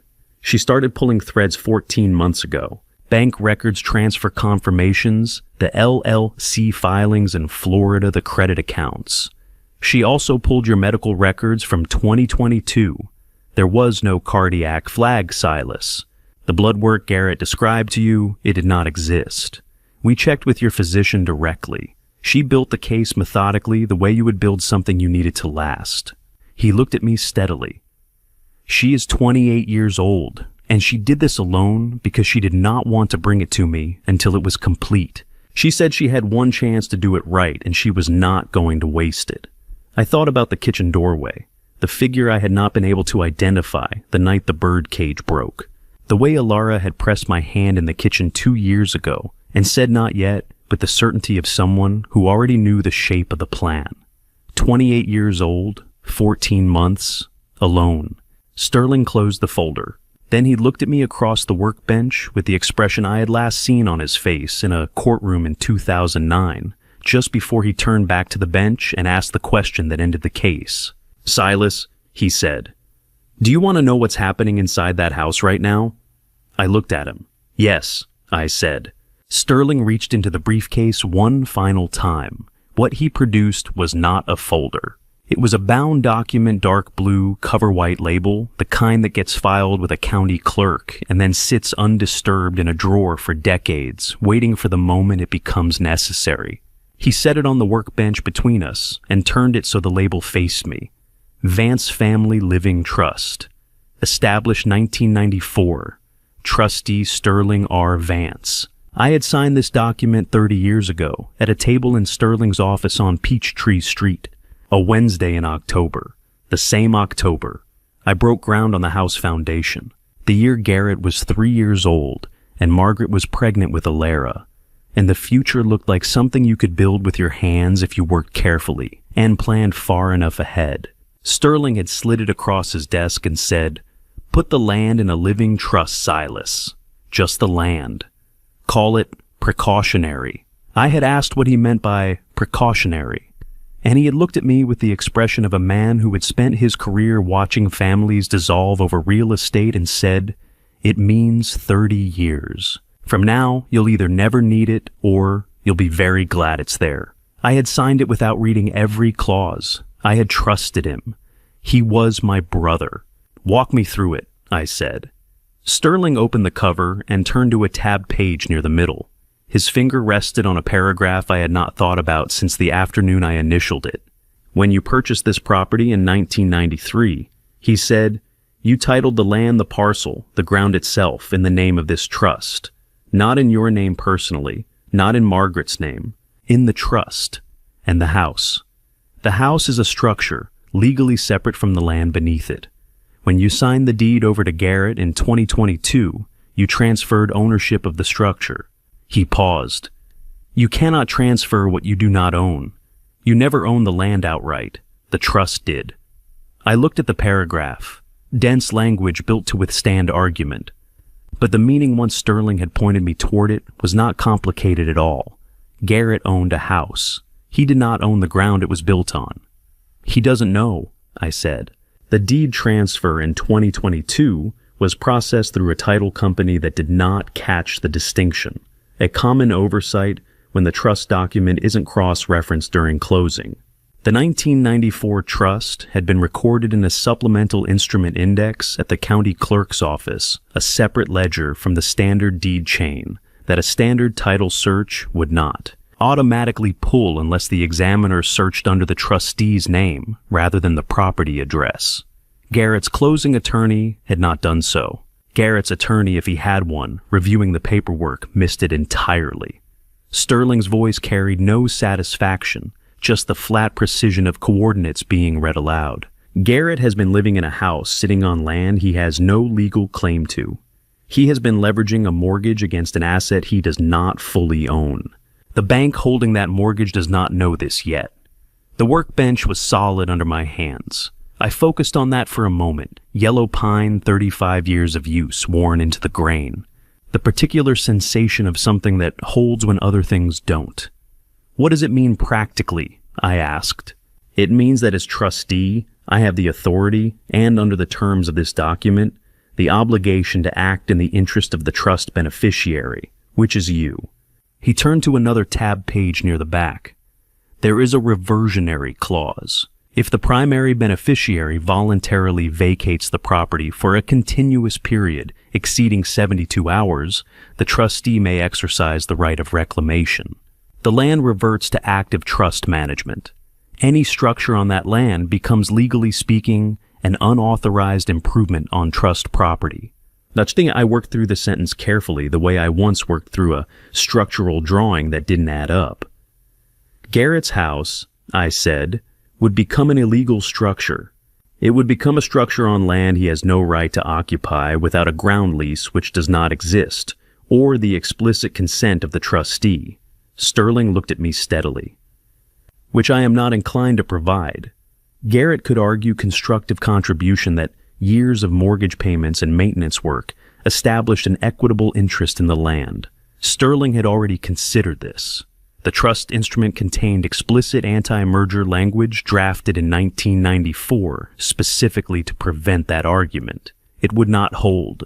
The light through the mill windows had shifted to full gold. By then the clean morning light that makes sawdust look amber and old timber look like it still has something left to give. I had not slept. My back was telling me this in the direct, unambiguous language back's use after 65 years of work. I did not feel tired.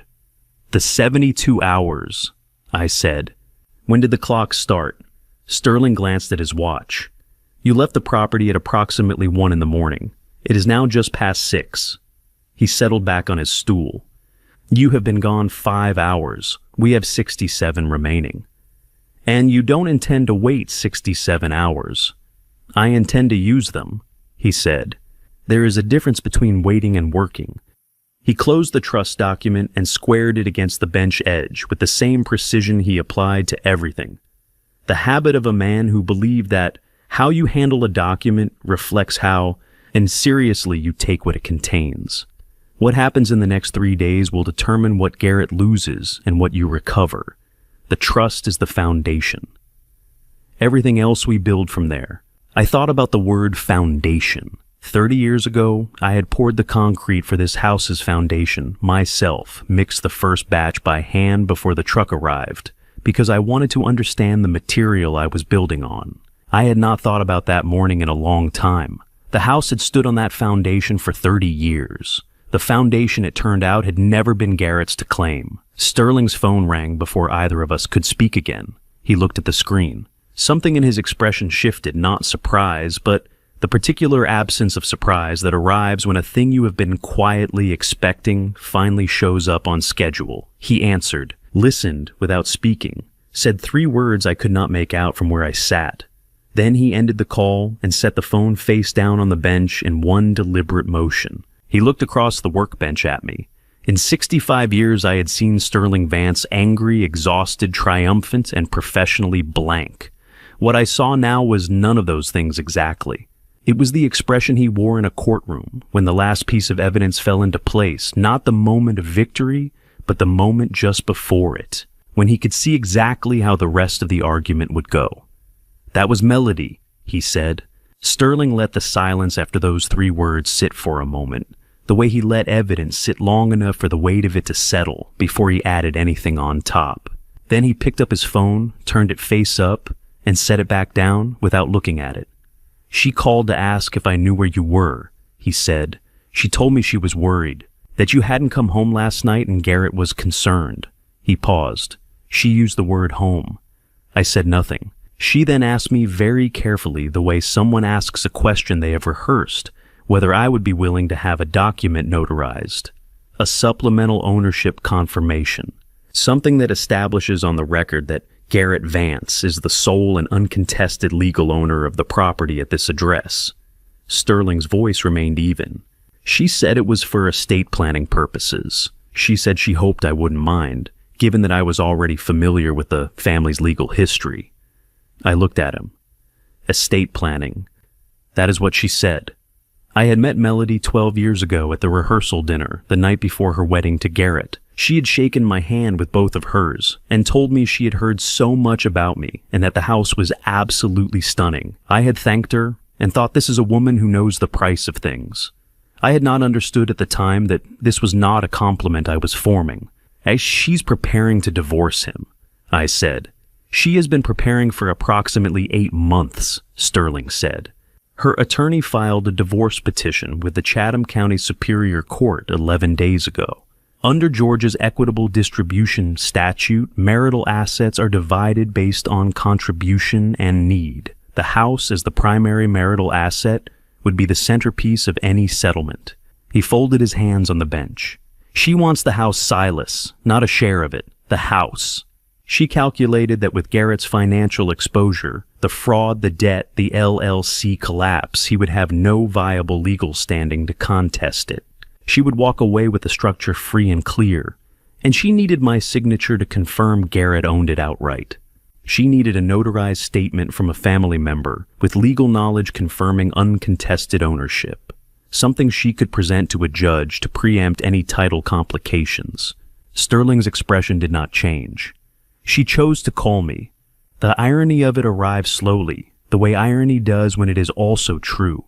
Melody had spent 8 months constructing a plan.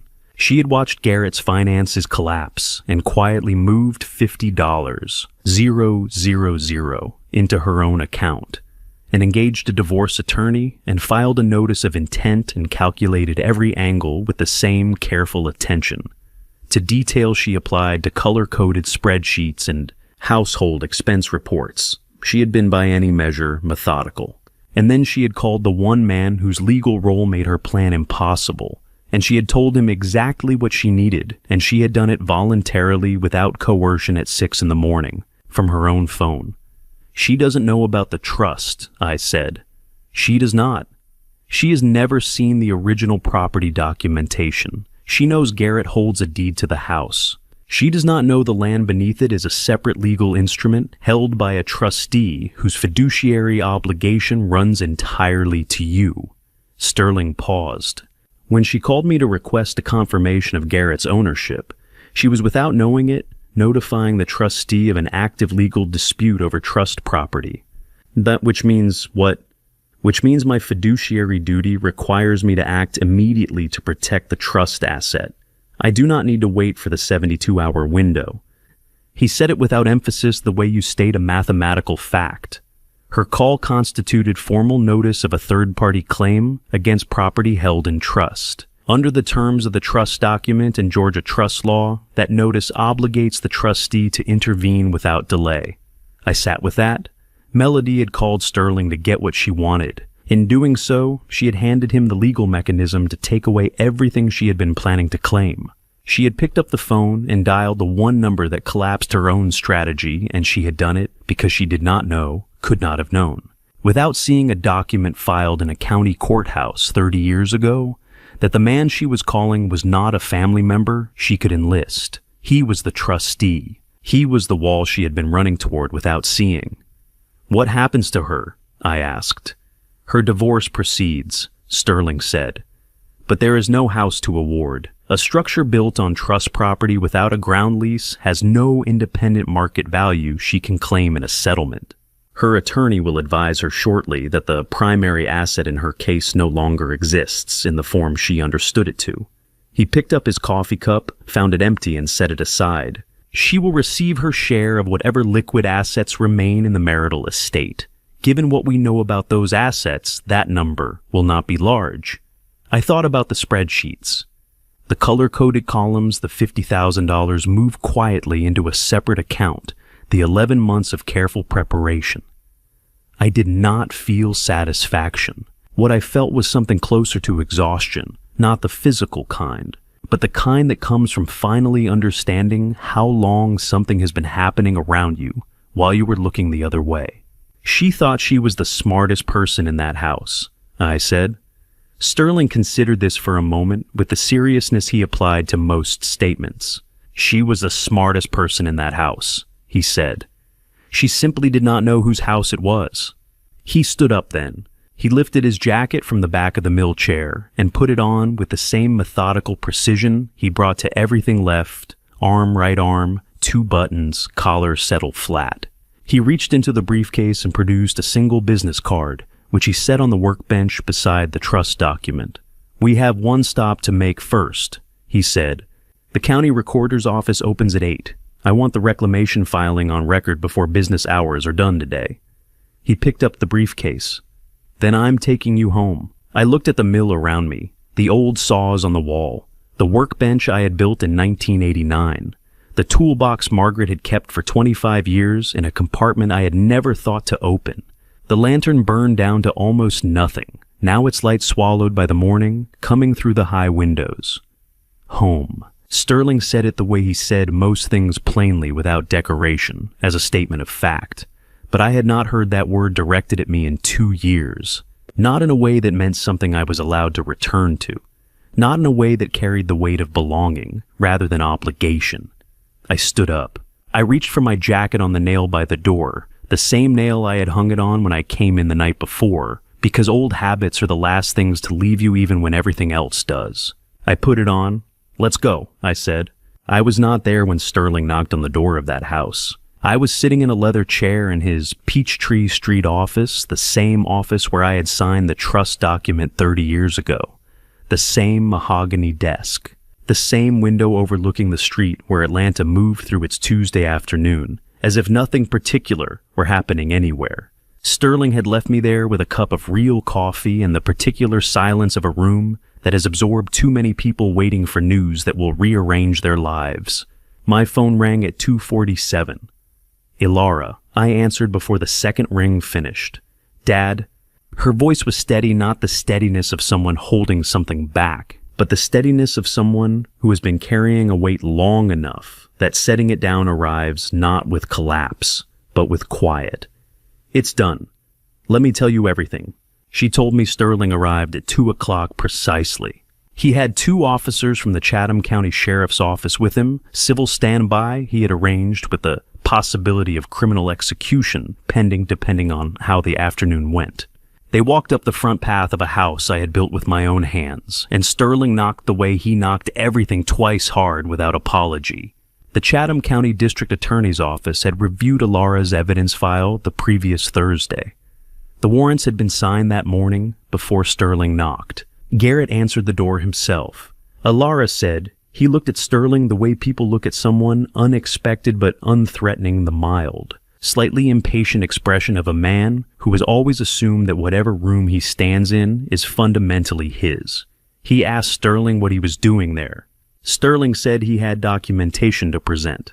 Garrett stepped back from the door with the elaborate ease of a man demonstrating he had nothing to hide, which is a different posture entirely from a man who actually has nothing to hide. Sterling set the trust document on the dining room table, the same table where I had carried trays of food for 20 guests, the same room where I had gone to my knees on the parquet floor to collect broken crystal in silence. Sterling opened the document to the tabbed page and read the relevant clause aloud in the same voice he used in courtrooms. Not loud, not theatrical, simply precise. Each word placed exactly where it needed to land. Garrett laughed. Alara said it was a short laugh, the kind that precedes a counter-argument. He said something about old paperwork, about misunderstandings, about making a phone call and sorting this out. Sterling let him finish. Then he set a second document beside the first the county recorder's filing, from that morning time stamped at 8:17 a.m., confirming the trust reclamation was officially on record. The laugh did not come a second time. Melody came down the stairs while Sterling was still speaking. Alara had been watching from the kitchen doorway, the same angle, different evidence in her hands this time. Alara described it this way. Melody looked at the officers first, then at Sterling, then at Garrett, and something moved across her face in that sequence. The rapid recalculation of a woman who had prepared for several scenarios and was now trying to determine which one she was standing inside. Melody said she was a victim. She said it clearly and at once with the composed delivery of someone who had rehearsed the line. She had no knowledge of the financial transfers. Garrett had managed all the accounts. She had been kept in the dark about the debt, about all of it. She said this looking directly at the officers, not at Sterling, which was a choice Alara noticed. Sterling let her finish. Then he placed a third document on the table. The divorce filing notice of intent dated 11 days prior, her attorney's name printed at the bottom. Beside it, a single bank statement for a personal account, in Melody's name alone, recording a transfer of $50,000 received 9 months ago. Alara said Melody looked at those two documents for a long moment without speaking. The officers had their own paperwork ready by then. What Alara did not describe in detail, and what I did not ask her to describe, was the sound the handcuffs made. Some things you do not need to hear in order to understand. What she did tell me was that she had been watching the staircase the entire time, because she had known for 14 months. Had accounted for it specifically in every version of the plan she had built, that there was one thing in that house she needed to reach before anything else. Arlo had appeared at the top of the stairs at some point during the reading of the charges. He was holding the railing with both hands, the way small children hold railings, when they sense that something in the adult world below them has shifted past the ordinary. His face carried the particular seriousness of a 7-year-old who knows that what he is seeing matters even without the words to say why. Alara went up the stairs before the officers moved. She did not run. She walked the way she had done everything across 14 months, without rushing, without drawing attention to herself, with her attention fixed entirely on what needed protecting. She picked Arlo up and held him against her shoulder and carried him down the hall to his room, and she closed the door behind them. She stayed in there with him until the house went quiet downstairs. She was still in there when she called me. I listened to all of it without speaking. When she finished, there was a silence between us that was not uncomfortable. The silence of two people who have arrived at the same place by different routes and are taking a moment to recognize where they are. Then Alara said, "Dad, I'm sorry it took so long." Oh, I looked out the window at the Atlanta skyline, going amber in the late afternoon light, the way southern cities go in October, slowly, thoroughly, as if the day is reluctant to surrender itself, and the light is inclined to agree. I thought about 14 months. I thought about a kitchen doorway, and a phone held steady in a young woman's hand, and the patience required to build something that will hold, rather than something that will merely stand. You didn't take too long, I said. You took exactly as long as it needed. She was quiet for a moment. Then she said, Dad, do you want to come home? I sat with that question. Home. Sterling had used that word this morning in the mill, and it had moved something in me I had not known was still movable. Now my daughter was saying it, and it carried a different weight, not a destination someone else was driving me toward, but a question she was asking me directly. And the asking of it was its own kind of answer. Yes, I said. I want to come home. Sterling pulled up to the house at 5:30. The drive from Atlanta had taken just under 4 hours, most of it in silence of the comfortable kind. The silence of two people who have known each other long enough that words are optional. Sterling had driven with one hand on the wheel and the news on low, and I had watched Georgia move past the window, the flatlands giving way to the Spanish moss and live oaks of the coastal plain. And I had thought about very little. Sometimes the mind, after enough hours of receiving, simply stops. He turned off the engine at the end of the front path and did not get out immediately. You don't need me to come in, he said. It was not a question. No, I said, but thank you. He nodded once the way Sterling nodded things, a full acknowledgement compressed into a single motion. I opened the door and got out, and I heard him put the car in reverse before I had taken 3 steps up the path. Because Sterling Vance has always understood that the most generous thing you can do at the end of a long day is leave someone alone in the right place. I looked up. Ilara was standing in the open doorway. She had Arlo on her hip, one arm under him, his head resting against her shoulder with the loose, trusting weight of a child who has fallen most of the way asleep and is relying entirely on the person holding him. The porch light was on behind her. The early evening light came in low and amber from the west, the kind of light that makes everything look like it is being seen for the last time, or the first. My daughter has her mother's eyes. She always has, dark and direct and capable of holding more than they let on. She was looking at me across the length of the front path, and not saying anything, and in the shape of her face in that light, I saw Margaret as I had first seen her, 23 years old. Standing in the doorway of a house that was not yet finished, waiting for me to come home from the lumber yard. I walked up the path.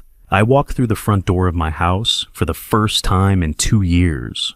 The front hall smelled the way it always had, old wood, and the particular coolness that comes from high ceilings and solid walls, the smell of a house built to last. I had forgotten that smell, or not forgotten it exactly, but stopped expecting to encounter it. It hit me somewhere in the chest, the way smells do when they carry memory inside them.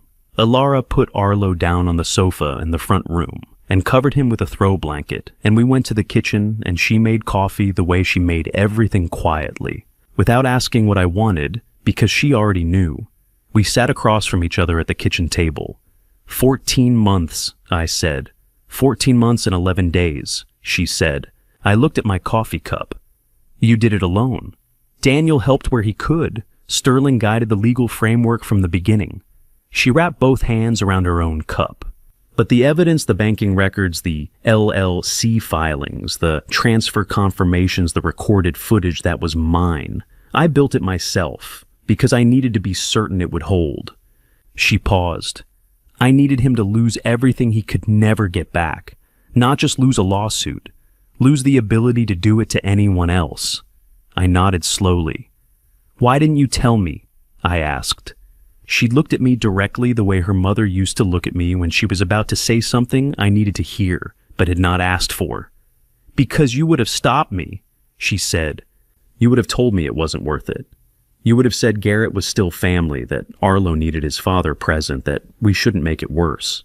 She said it without accusation, the steady voice of someone stating a fact they have lived with long enough to say plainly. You would have protected him, the way you always protected him, because that's what you do. I sat with that. She was right. I knew she was right in the particular way.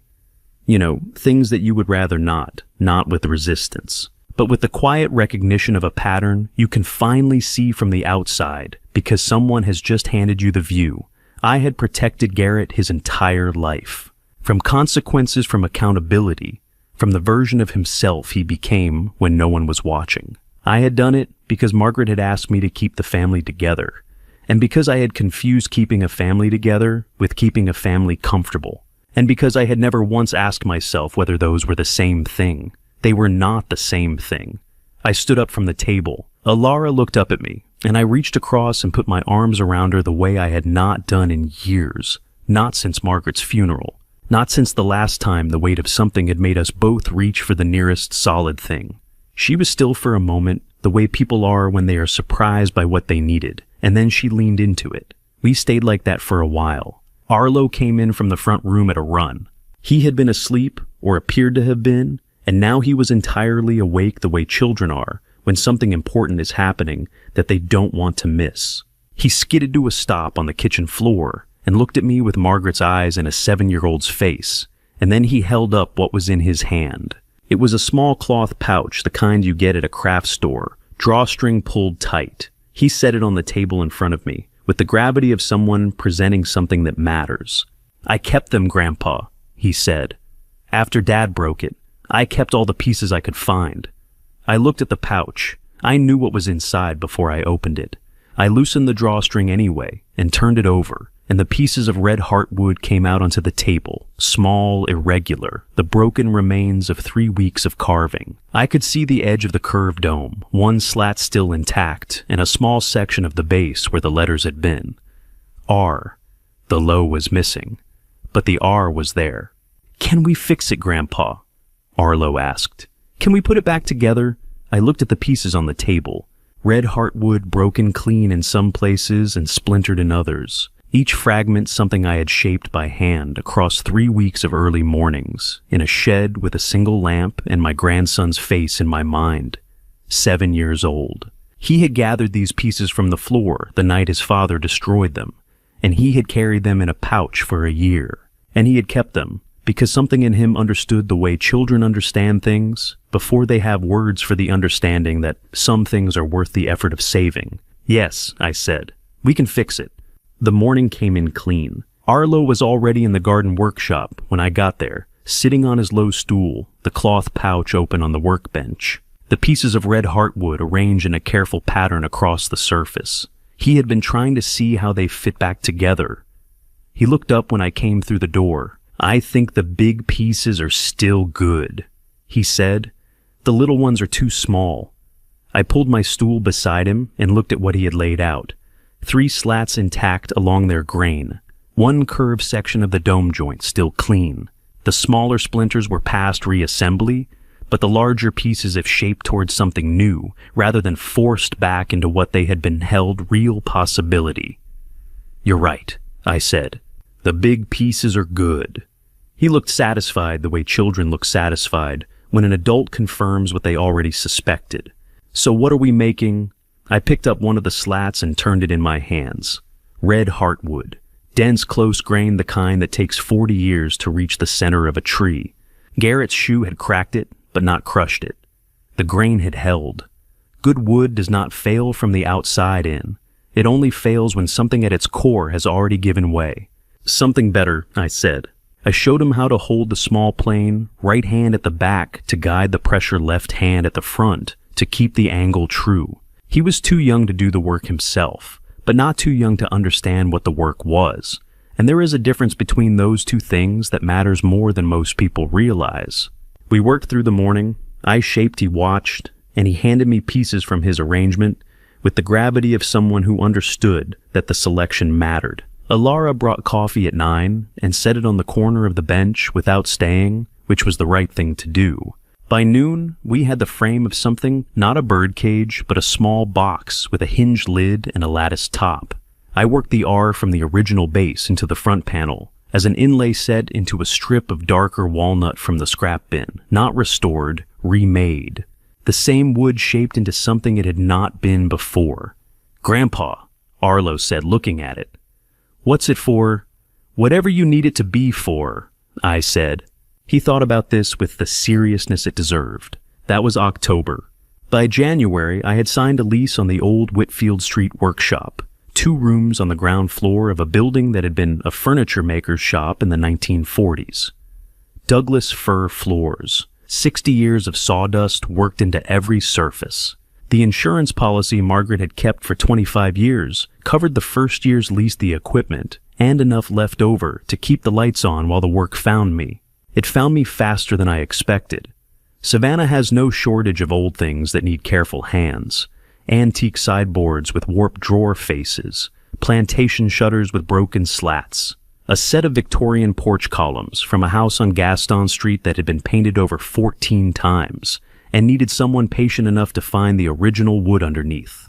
I was patient.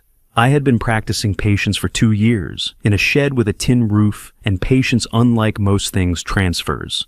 Arlo came on Saturdays. He had his own stool at the Whitfield Street workshop, now the same low one from the garden shop carried over in the truck bed. He did homework there while I worked, and sometimes he watched, and his questions were always better than I expected. I did not go back to the Gothic house. The trust reclamation moved through the county system with the efficiency of paperwork correctly prepared. And whatever happened to the structure on that land afterward was a matter I left entirely in Sterling's hands. I had built that house. I did not need to watch what became of it. I had a workshop. I had my tools. I had Arlo on Saturdays and Sunday dinners with his Yalera and a room at the back of her house with a window facing the old pecan tree. It was enough. For the first time in 2 years, enough felt like abundance rather than subtraction. On a morning in late February, I finished a jewelry box commissioned by a woman on Jones Street, English walnut, hand-cut dovetails, original brass hinges cleaned and reset. I set it on the bench in the early light and looked at it for a while. Then I took down the small box Arlo and I had made together in October. Inside were 2 things Margaret's letter folded precisely the way she folded everything, and the cloth pouch holding the fragments too small to use, which I had kept because throwing them away had not felt right. I read the last line one more time. Live for yourself, Silas. It's time. I had first read those words in a cold mill at 3 a.m, with rain on the roof and my hands unsteady.